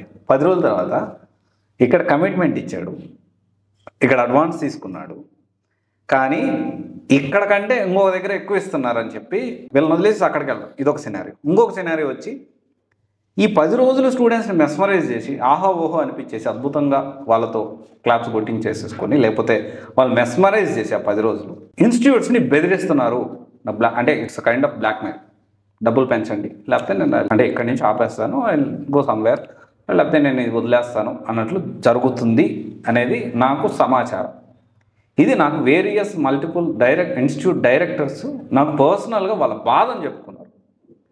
సో ఇప్పుడు ఫ్యాకల్టీని చూసి జాయిన్ అవ్వాలా, ఇన్స్టిట్యూట్ని చూసి జాయిన్ అవ్వాలా, లేకపోతే నాకు ర్యాంక్ వచ్చింది నా ఇన్స్టిట్యూట్ జాయిన్ అవ్వాలని అలాంటి వాళ్ళని చూసి జాయిన్ అవ్వాలా, అసలు ఏంటంటారు? ఇది జరుగుతుందా? నాకైతే తెలిసిన సమాచారం జరుగుతుందని. సో ఇప్పుడు స్టూడెంట్స్ దేన్ని చూసి జాయిన్ అవ్వాలి అంటే ర్యాంకర్స్ని ఎలాగో ర్యాంకర్స్ మనందరికి తెలుసు, ఇక్కడ అక్కడ అందరి దగ్గర వాళ్ళు గైడెన్స్ తీసుకుంటారు, వాళ్ళు వచ్చి చెప్తూ ఉంటారు. సో ర్యాంకర్స్ని చూసి ఇన్స్టిట్యూట్ని సెలెక్ట్ చేసుకోవడానికి అవకాశం లేదు మనకి. ఫ్యాకల్టీ ఒకప్పుడు అంటే మంచి ఫ్యాకల్టీ ఉండేవాళ్ళు, మనం గట్టిగా పేర్లు మాట్లాడుకుని ఒక 2 3 4 5 ఈ సబ్జెక్ట్కి 2 ఫ్యాకల్టీ బెస్ట్ ఫ్యాకల్టీ ఉన్నారు. సో ఇప్పుడున్న సిచ్యువేషన్ సో దేని చూసి స్టూడెంట్ జాయిన్ అవ్వాలి?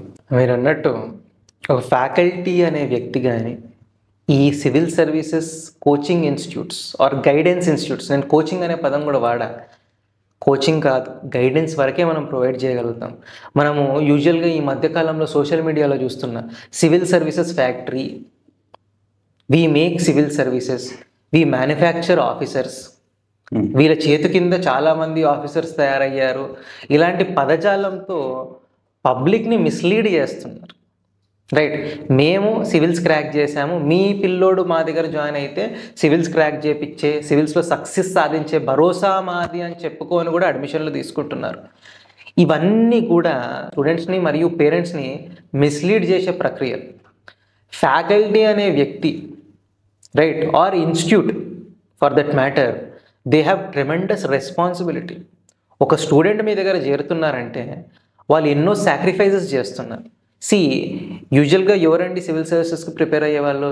గ్రాడ్యుయేషన్ కంప్లీట్ చేసిన వాళ్ళు, లేదా graduation final year are second ఇయర్లో ఉన్నవాళ్ళు యూజువల్గా. సో వాళ్ళ దగ్గర ఎన్నో కెరియర్ ఆప్షన్స్ ఉన్నాయి. వాళ్ళ మిత్రులు ఉంటారు కాలేజ్లో, చాలామంది కూడా మాస్టర్స్ చేయడము, లేదా ఫారిన్ కంట్రీస్కి వెళ్ళి హయ్యర్ ఎడ్యుకేషన్కి వెళ్ళడము, లేదా బిజినెస్ చేసుకోవడము, లేదా ఒక ఎంఎన్సీ కంపెనీలో జాబ్ వస్తే జాబ్ తీసుకోవడము, కాంప్లెక్స్ ప్లేస్మెంట్ తీసుకోవడము ఉంటుంది. ఇది మెజారిటీ స్టూడెంట్స్ అవలంబించే పాత్. అది కాకుండా, అందరూ చేసేది కాకుండా వ్యత్యాసంగా ఒక ఎదురీతతో సివిల్ సర్వీసెస్ ప్రిపేర్ అవ్వాలి అని ఒక లక్ష్యం, ఒక ఆలోచన ఉండే వ్యక్తులే చాలా తక్కువ పర్సంటేజ్ వైజ్ మీరు చూసుకుంటే. ఓకే, సో ఈ total number of graduates which are graduating every year, దాంట్లో కంపేర్ చేస్తే సివిల్ సర్వీసెస్ లేదా వగేరా గవర్నమెంట్ ఎగ్జామ్స్కి ప్రిపేర్ అయ్యే శాతం తక్కువే. అలాంటి స్టూడెంట్ మన దగ్గరకు వచ్చినప్పుడు ఒక ఫ్యాకల్టీకి, ఎవరైతే పాఠాలు చెప్తున్నారో టీచర్స్కి ట్రెమెండస్ రెస్పాన్సిబిలిటీ ఉంది. సబ్జెక్టే కాదు, వాళ్ళ వ్యక్తిత్వాన్ని తీర్చిదిద్దాలి, వాళ్ళకు రైట్ గైడెన్స్ ఇవ్వాలి, ఎగ్జామినేషన్ పైన సమగ్రమైన అవగాహన కల్పించాలి, అండ్ వాళ్ళకు ఒక కాన్ఫిడెన్స్ కంటిన్యూస్గా. ఇనీషియల్గా మీకు మోటివేషన్ ఉంటుందండి ఒక స్టూడెంట్కి, ఇది ఒక ప్రొలాంగ్డ్ పీరియడ్, ఒక టెస్ట్ మ్యాచ్ లాంటిది ఇది. Okay, right. Civil services preparation, మనం గ్రాడ్యుయేషన్ ఎగ్జామ్ ప్రిపేర్ అయినప్పుడు ఏంటి, ఎగ్జామ్కి 10 రోజుల ముందో 15 రోజుల ముందో నెల ముందు చదువుతాం, క్లియర్ అవుతాం. కానీ సివిల్ సర్వీస్ ప్రిపరేషన్ అనేది ఏంటిది, ఒక టెస్ట్ మ్యాచ్ లాగా, ఒక prolonged period of time. A student has to understand the subject, emulate the subject, imbibe the subject and also apply the subject. ఈ అప్లికేషన్ రావడానికి, సబ్జెక్ట్ యొక్క అప్లికేషన్ స్టేజ్కి వాళ్ళు రీచ్ కావడానికి ఒక కాన్స్టెంట్ ఫోకస్ ఉండాలి, కన్సిస్టెంట్ ప్రాక్టీస్ ఉండాలి, దానికి ఒక ప్రాపర్ ఫ్యాకల్టీ, ప్రాపర్ మెంటర్ ఉండాలి. ఒక్కసారి వాళ్ళు ప్రశ్నించుకుంటే డెఫినెట్గా they will be in the right direction. ఇది కాకుండా ఈరోజు సివిల్ సర్వీసెస్ కోచింగ్ అంటే కేవలం ఒక బిజినెస్గా, కేవలం ఫ్యాకల్టీకి డబ్బులు సంపాదించే ఒక ప్రక్రియగా భావిస్తే అలాంటి ఫ్యాకల్టీ నుంచి స్టూడెంట్స్ కూడా ఇవాళ రేపు పసిగడతారు. అలాంటి ఫ్యాకల్టీని వాళ్ళు కూడా ఎంకరేజ్ చెయ్యరు. సో ఒక ఇన్స్టిట్యూట్ పరంగా ఇన్స్టిట్యూట్కి కొన్ని పరిధులు ఉంటారు. ఇన్స్టిట్యూట్ కూడా ఫ్యాకల్టీ యొక్క టీచింగ్ పైన డిపెండ్ అయి ఉంది. ఒక టీమ్ ఆఫ్ ఎక్స్పర్ట్స్ని పెట్టుకొని స్టూడెంట్స్కి సరైన గైడెన్స్ ఇవ్వడానికి ఒక ఇన్స్టిట్యూట్ ఎస్టాబ్లిష్ అవుతుంది, రైట్? సో ఇన్స్టిట్యూట్ పరంగా ఏమైనా లిమిటేషన్స్ ఉన్న పిల్లలు ఇలాంటి ఫ్యాకల్టీని ఎంకరేజ్ చేయడానికి ఈ మధ్యకాలంలో వాళ్ళకున్న అవేర్నెస్ ప్రకారం ఫ్యాకల్టీని చూసా, ఇన్స్టిట్యూట్ని చూసి జాయిన్ కావాలా అనే ఒక ప్రశ్న మీకు కానీ అనేక మంది ఆస్పిరెంట్స్ కానీ వాళ్ళ పేరెంట్స్ కానీ ఉండే ప్రశ్న. నాకుండే అవగాహన ప్రకారం ఒక స్టూడెంట్ అనేవాడు ఒక ఇన్స్టిట్యూట్లో జాయిన్ అవ్వాలనుకునే ముందే పరిశీలన చేయాలి. ఏ ఇన్స్టిట్యూట్లో ఏ అడ్వాంటేజెస్ ఉన్నాయి, what are the limitations, number 1. Secondly, కేవలం ఫ్యాకల్టీని చూసి జాయిన్ అవుతారు కొంతమంది, లేదా ఆ పోస్టర్స్లో కానీ ప్యాంప్లెట్స్లో ఈ ఫ్యాకల్టీ ఉంటారని జాయిన్ చేయించుకుంటారు. ఆ తర్వాత ఆ ఫ్యాకల్టీ ఎప్పుడు రారు. మేము ఢిల్లీ నుంచి తెస్తున్నాము, బెంగళూరు నుంచి తెస్తున్నాం, లేదా హైదరాబాద్లో కూడా కొంతమంది నోటెడ్ ఫ్యాకల్టీ ఉన్నారు, వాళ్ళు ఇక్కడ ఉంటారని జాయిన్ చేయించుకుంటారు సార్. ఆ తర్వాత ఆ ఫ్యాకల్టీ ఎప్పుడూ రారు, లేదా వచ్చిన ఏదో 2-3 క్లాసెస్ వాళ్ళతో చెప్పించి మిగతాది మీరు అన్నట్టు R&D టీమ్తోనో ఎవరో జూనియర్ లెక్చరర్స్తో చెప్పిస్తారు. ఇలాంటి ప్రాబ్లమ్స్ కూడా చాలామంది స్టూడెంట్స్ నా దగ్గర కూడా వస్తుంటారు. అనేక సమస్యలతో వాళ్ళ పేరెంట్స్ కానీ వాళ్ళు కానీ వచ్చి లిటరల్గా they also are in tears. అంటే ఇన్ని లక్షలు కట్టాం మేము అనుకున్న గైడెన్స్ మాకు దొరకలే, అనుకున్న సబ్జెక్ట్ మాకు రాలేదు, వాళ్ళు ప్రామిస్ చేసింది ఒకటి అక్కడ ఉంది ఇంకోటి, రైట్? సో ఒక స్టూడెంట్ అనేవాళ్ళు ఇన్స్టిట్యూట్ యొక్క స్టాండింగ్ చూడండి. What is the establishment of the institute, organisational system ఏముంది, కేవలం వ్యక్తులను బట్టి కాదు, వ్యవస్థను చూడండి. ఆ వ్యవస్థలో ఫ్యాకల్టీ కూడా భాగమే, right? Along with that there is R&D team, there is material support, there is test series support and more importantly individual guidance and mentorship. ప్రతి స్టూడెంట్ స్పెషల్ అండి, రైట్? ప్రతి స్టూడెంట్ సివిల్స్ ప్రిపేర్ అవ్వాలనుకునే లక్ష్యంతో వాళ్ళు వచ్చారంటేనే డెఫినెట్గా మిగతా 99% కంటే స్టూడెంట్స్తో కంపేర్ చేస్తే గ్రాడ్యుయేట్స్తో మిగతా కెరియర్ ఆప్షన్స్ అన్ని పక్కన పెట్టుకొని అన్ని బిజినెస్ కానీ MNC కానీ మిగతావన్నీ పక్కన పెట్టి సివిల్స్ ప్రిపేర్ అవుదామని వచ్చినప్పుడు వాళ్ళని మనము ఎలా రైట్ డైరెక్షన్ ఇచ్చి ఇంట్రెస్ట్ లెవెల్ సస్టైన్ చేసి వాళ్ళని ఎగ్జామ్లో సక్సెస్ సాధించే విధంగా మనం తీర్చిదిద్దాలి, రైట్?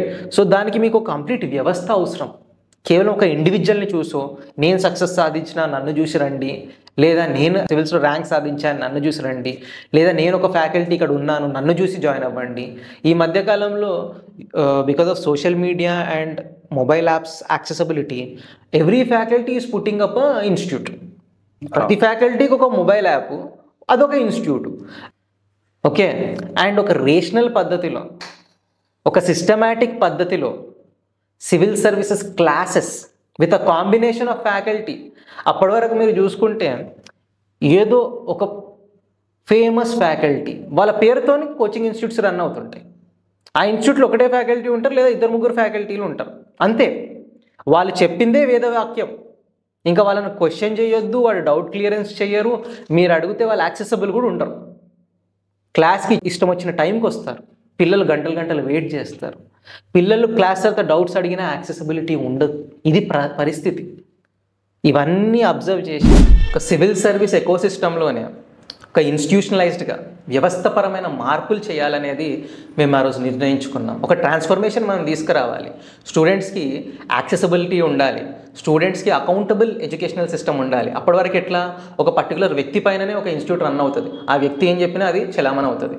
కాకపోతే మనం ఒక ఇన్స్టిట్యూషనలైజ్ ఫార్మాట్లో వెళ్తే స్టూడెంట్స్కి ఆల్రౌండ్ సపోర్ట్ వస్తుంది అండ్ స్టూడెంట్స్కి ప్రశ్నించదగ్గ ఫెసిలిటీ మనం కలిగించాలి, ఒక గ్రీవెన్స్ రిడ్రెసల్ మెకానిజం ఉండాలి. ఇవన్నీ ఆలోచించి అప్పటి వరకు మీరు చూసుకుంటే తెలుగు మీడియం స్టూడెంట్స్ చాలా ఇబ్బందులు పడేవాళ్ళు. ప్రాపర్ కరెంట్ అఫైర్స్ కంటెంట్ లేక, ప్రాపర్ ఆన్లైన్ కంటెంట్ లేకుండా. అలాంగ్ విత్ దట్ మన తెలుగు రాష్ట్రాల్లో కూడా చాలామంది స్టూడెంట్స్కి రైట్ పర్స్పెక్టివ్ లేదు. యూపీఎస్సీకి ఎట్లా ప్రిపేర్ అవ్వాలి, ఎట్లా సస్టైన్ చేయాలి ప్రిపరేషన్ని, ఒక డైరెక్షన్ ఇచ్చేవాళ్ళు, వాళ్ళని హ్యాండ్ హోల్డింగ్ ఇచ్చే సపోర్ట్ ఇచ్చేవాళ్ళు ఎవరు లేరు. సో ఇవన్నీ గ్యాప్స్ ఏవైతే ఉందో మనం ఐడెంటిఫై చేసి ఆ ముందు ఎప్పుడు కూడా తెలుగు స్టూడెంట్స్కి లేని ఏవైతే ఫెసిలిటీస్ ఉన్నాయో అవి మనం ప్రొవైడ్ చేయాలి, ఆ ఉద్దేశంతో స్టార్ట్ చేశాం. ఈ క్రమంలో ఎన్నో రకమైన ఇన్నోవేటివ్ యాక్టివిటీస్, ఇన్నోవేటివ్ ఐడియాస్తోని ముందుకెళ్ళాం. చాలామంది టాపర్స్ కానీ, చాలామంది అకాడమిషియన్స్ కూడా మమ్మల్ని సపోర్ట్ చేయడం జరిగింది. సో మీరు చూసుకుంటే మనము కోవిడ్ టైంలో కూడా, లాక్డౌన్ ఇంపోజ్ అయినప్పుడు కరోనా వైరస్ వల్ల, ఆ టైంలో కూడా 1 రూపీకే సివిల్స్ బేసిక్ కోర్స్ ఇవ్వడం జరిగింది. సో దట్ స్టూడెంట్స్కి మీరు ఒకటి గుర్తుపెట్టుకోవాల్సింది ఏంటంటే, చాలామంది ఎవరైతే సివిల్స్ ప్రిపేర్ అవుతారో వాళ్ళు యూజువల్గా రూరల్ బ్యాక్గ్రౌండ్ నుంచి లేదా మిడిల్ క్లాస్ ఫ్యామిలీస్ నుంచి వస్తారు. నేను కూడా నా స్కూలింగ్ వచ్చేసి హెచ్పిఎస్ బేగంపేట నుంచి చేశాను, నా గ్రాడ్యుయేషన్ వచ్చేసి ఉస్మానియా యూనివర్సిటీ నుంచి చేశాను. సో అక్కడ నేను చూసింది ఏంటంటే, ఒక సొసైటీని ఒక డిఫరెంట్ దృక్పథంతో చూడడం నాకు అక్కడ అర్థమైంది. అంటే సొసైటీలో ఎంత డిఫరెంట్ సోషియో ఎకనామిక్ బ్యాక్గ్రౌండ్స్ నుంచి స్టూడెంట్స్ ఉంటారు, వాళ్ళు ఎంతో ఆశతో హైదరాబాద్కి వస్తారు. అంటే దాంట్లో చాలామంది కూడా సివిల్స్ ప్రిపేర్ కావాలి, ఒక గవర్నమెంట్ జాబ్ మనం సాధించాలి, లేదా యూజువల్గా కూడా మనం కెరియర్ పరంగా ఒక మంచి పొజిషన్లోకి వస్తే వాళ్ళే కాదు వాళ్ళ ఫ్యామిలీ మొత్తం కూడా సెటిల్ అవుతుంది అనే భావనతో ఉంటారు. అంటే ఇది కేవలం ఒక వ్యక్తి కాదు, ఒక స్టూడెంట్ కాదు. ఒక్క స్టూడెంట్, ఒక ఆస్పిరెంట్ బాగుపడితే ఓవరాల్ వాళ్ళ ఫ్యామిలీలోనే ఒక ట్రాన్స్ఫర్మేషన్ వస్తుంది. సో ఇంత ఆశతో పిల్లలు అశోక్ నగర్ కానీ హైదరాబాద్కి వస్తున్నప్పుడు మనం వాళ్ళకు సరైన పర్స్పెక్టివ్, సరైన గైడెన్స్ ఇస్తే డెఫినెట్గా మన తెలుగు రాష్ట్రాల్లో నుంచి మంచి రిజల్ట్ కూడా వస్తుంది కదా. దానికోసం మనం whatever is necessary we should do అనే ఇంటెన్షన్తో ఏకే స్టార్ట్ చేయడం జరిగింది. అదే క్రమంలో మేము ఫస్ట్ టైం ఆఫ్లైన్ బ్యాచ్ ఎప్పుడైతే స్టార్ట్ చేసినామో ఆల్మోస్ట్ 200 స్టూడెంట్స్కి ఒక స్కాలర్షిప్ టెస్ట్ పెట్టి దాంట్లో 200 స్టూడెంట్స్ 500 మెంబర్స్ని సెలెక్ట్ చేసి దాంట్లో 200 మెంబర్స్కి, ఎస్పెషల్లీ 200 గర్ల్స్కి ఫ్రీ ఎడ్యుకేషన్ కూడా మేము ప్రొవైడ్ చేసినాం. సో దట్ గర్ల్స్ ఎడ్యుకేషన్ అనేది సివిల్ సర్వీస్ వైపు లేదా గవర్నమెంట్ జాబ్స్ వైపు వాళ్ళు కూడా ఎంకరేజ్మెంట్ రావాలి. మిగతా 300 మెంబర్స్కి 70%, 50%, 25% డిస్కౌంట్తో వాళ్ళ మెరిట్ బేస్లో కూడా ఇవ్వడం జరిగింది. కొన్ని అంశాలు మనం కొంచెం నామినల్ కాస్ట్లో ప్రొవైడ్ చేయవచ్చు. మేము చెప్పినట్టు ఏ కేసులో యూపీఎస్సీ కోచింగ్ తీసుకున్న వాళ్ళకి గ్రూప్ 1, గ్రూప్ 2 ప్రొవైడ్ చేయగలుగుతున్నాం without much of a difficulty. When we're able to provide current affairs magazine free of cost మేము ప్రొవైడ్ చేసాం, రైట్. తెలుగు మీడియం మ్యాగజైన్ కానీ, ఇంగ్లీష్ మీడియం మ్యాగజైన్ కానీ హయ్యెస్ట్ క్వాలిటీతో ప్రొవైడ్ చేసినాం, టెస్ట్ సిరీస్ ప్రొవైడ్ చేసినాం, material provide చేసినాం, online resources provide చేసాం. ఈరోజు ఏకేఎస్ఐఎస్ యూట్యూబ్ ఛానల్ చూస్తే అసలు మోర్ దాన్ 5000 వీడియోస్ ఉన్నాయి, రైట్. ఇంత content without taking a single rupee from the student also we could provide, and we are also surviving the organization. So స్టూడెంట్స్కి మనం ఫ్రీగా ఇస్తే లేదా స్టూడెంట్స్కి ఏదైనా అఫోర్డబుల్గా యాక్సెసిబుల్గా చేస్తే మనం లాస్లో ఉంటాం అనే విషయం 100% రాంగ్, రైట్. మీరు నిజంగా స్టూడెంట్స్కి హెల్ప్ చేయాలంటే అనేక మార్గాలు ఉన్నాయి. AKS time and again has been proving that. So ఈ ఎస్టాబ్లిష్డ్ ఇన్స్టిట్యూషన్స్తోని ఏకేఎస్ కూడా కాంపీట్ అవ్వగలిగింది, విదిన్ షార్ట్ టైం ఈ స్థాయికి రీచ్ అవ్వగలిగిందంటే అది కేవలం ఏకేఎస్ యొక్క team work. Secondly, more importantly, students మరియు పేరెంట్స్ మీరు అన్నట్టు ఆ సిచ్యువేషన్లో మా మీద ప్రగాఢమైన నమ్మకం పెట్టుకొని, రైట్, ఏకేఎస్లో జాయిన్ అయ్యారు. ఏకేఎస్లో జాయిన్ అయ్యి వాళ్ళే మిగతా స్టూడెంట్స్ని తెచ్చారు. మేము ఇప్పటివరకు మేజర్ రూరల్ యాక్టివిటీ. అంటే చాలామంది మీరు చూస్తుంటారు, మోటివేషనల్ టాక్స్ చేస్తుంటారు, యూట్యూబ్లో పోస్టులు పెడుతుంటారు, వీడియోలు పెడుతుంటారు, జిల్లాలకు వెళ్ళి మోటివేషనల్ యాక్టివిటీ చేస్తుంటారు, news paper advertisement, TV advertisements ఇవన్నీ చేస్తుంటారు. సో ఏకేఎస్ అకాడమీ కేవలం కంటెంట్ మార్కెటింగ్తోనే స్టూడెంట్స్కి కాంటెంట్ మనం ఇవ్వాలి, స్టూడెంట్స్కి సబ్జెక్ట్ ఇవ్వాలి. ఆ సబ్జెక్ట్ ఇచ్చినప్పుడు డెఫినెట్గా స్టూడెంట్ మనం గుర్తుపెట్టుకుంటాం. అలా గుర్తుపెట్టుకొని వాళ్ళు బెనిఫిట్ అయ్యారు కాబట్టి వాళ్ళే ఒక 10 మంది స్టూడెంట్స్ని తీసుకొచ్చారు. అట్లాగే ఏకేఎస్ ఈరోజు ఈ స్థాయికి ఎదిగింది. సో చాలామంది ఢిల్లీకి కోచింగ్కి వెళ్తూ ఉంటారు. అంటే ఇప్పటికీ కూడా చాలామంది సివిల్స్ కోచింగ్ అనగానే ఫస్ట్ మైండ్లో ఢిల్లీనే వస్తుంది. అలా హైదరాబాద్ను కాదని ఢిల్లీ సివిల్స్ కోచింగ్ కోసం ఐఏఎస్ కోచింగ్ కోసం వెళ్ళే వాళ్ళకి మీరిచ్చే సూచనలు, వాళ్ళ సలహాలు. అసలు ఢిల్లీకి ఎందుకు వెళ్ళాలనుకుంటున్నారు అనే రీజన్ ఫస్ట్ పేరెంట్స్ కానీ స్టూడెంట్స్ కానీ ఫస్ట్ ఆ క్వశ్చన్ చేసుకోవాలి వాళ్ళని వాళ్ళు.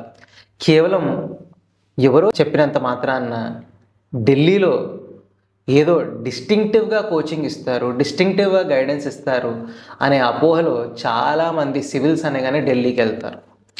But after going to Delhi వాళ్ళు రియలైజ్ అవుతారు, అక్కడ మనం పట్టించుకునే నాదుడు ఉండడు. కొన్ని వేల మంది స్టూడెంట్స్లో మనకు పర్సనల్ గైడెన్స్ ఇచ్చేవాళ్ళు ఎవరు దొరకరు. మనకు వెళ్ళిన స్టూడెంట్స్ కూడా ఒక కంప్లీట్ నోవిస్ స్టేజ్లో వెళ్తారు.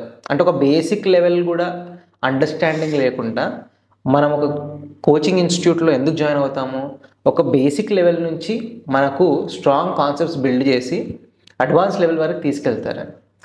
బట్ అక్కడికి వెళ్ళిన students including sometimes some aspirants whom I know who have joined with our institute after going to Delhi, అక్కడ ఫీజు పే చేసి ఇబ్బంది పడి మళ్ళీ హైదరాబాద్కి వచ్చి జాయిన్ అయిన వాళ్ళ నుంచి తీసుకున్న ఇన్పుట్ ప్రకారం వాట్ డిఫికల్టీ అంటే స్టూడెంట్స్ ఫేస్ చేసే డిఫికల్టీ ఏంటంటే అస్సలు ఒక ప్రాపర్ డైరెక్షన్ దొరకట్లేదు పిల్లలకు, నంబర్ 1. అండ్ వీళ్ళని హ్యాండ్ హోల్డింగ్ సపోర్ట్ కూడా వాళ్ళకి దొరకట్లేదు. Okay, and one more thing, ఢిల్లీలో one of the key observation that students have told us, most of the faculty ఎవరైతే ఢిల్లీలో టీచ్ చేస్తున్నారో ప్రముఖమైన ఇన్స్టిట్యూట్స్లో వాళ్ళు మన సౌత్ ఇండియా లేదా తెలుగు రాష్ట్రాలకు చెందిన ఫ్యాకల్టీసే. అంతదానికి మేము ఢిల్లీకి వెళ్ళి అంత ఖర్చు వెచ్చించి, ఢిల్లీలో కాస్ట్ ఆఫ్ లివింగ్ కూడా చాలా ఎక్కువ ఉంటుంది. మీ రెంటల్ కాస్ట్ కానీ, ఫుడ్ కాస్ట్ కానీ, మెయింటెనెన్స్ కాస్ట్ చాలా హైగా ఉంటుంది, రైట్?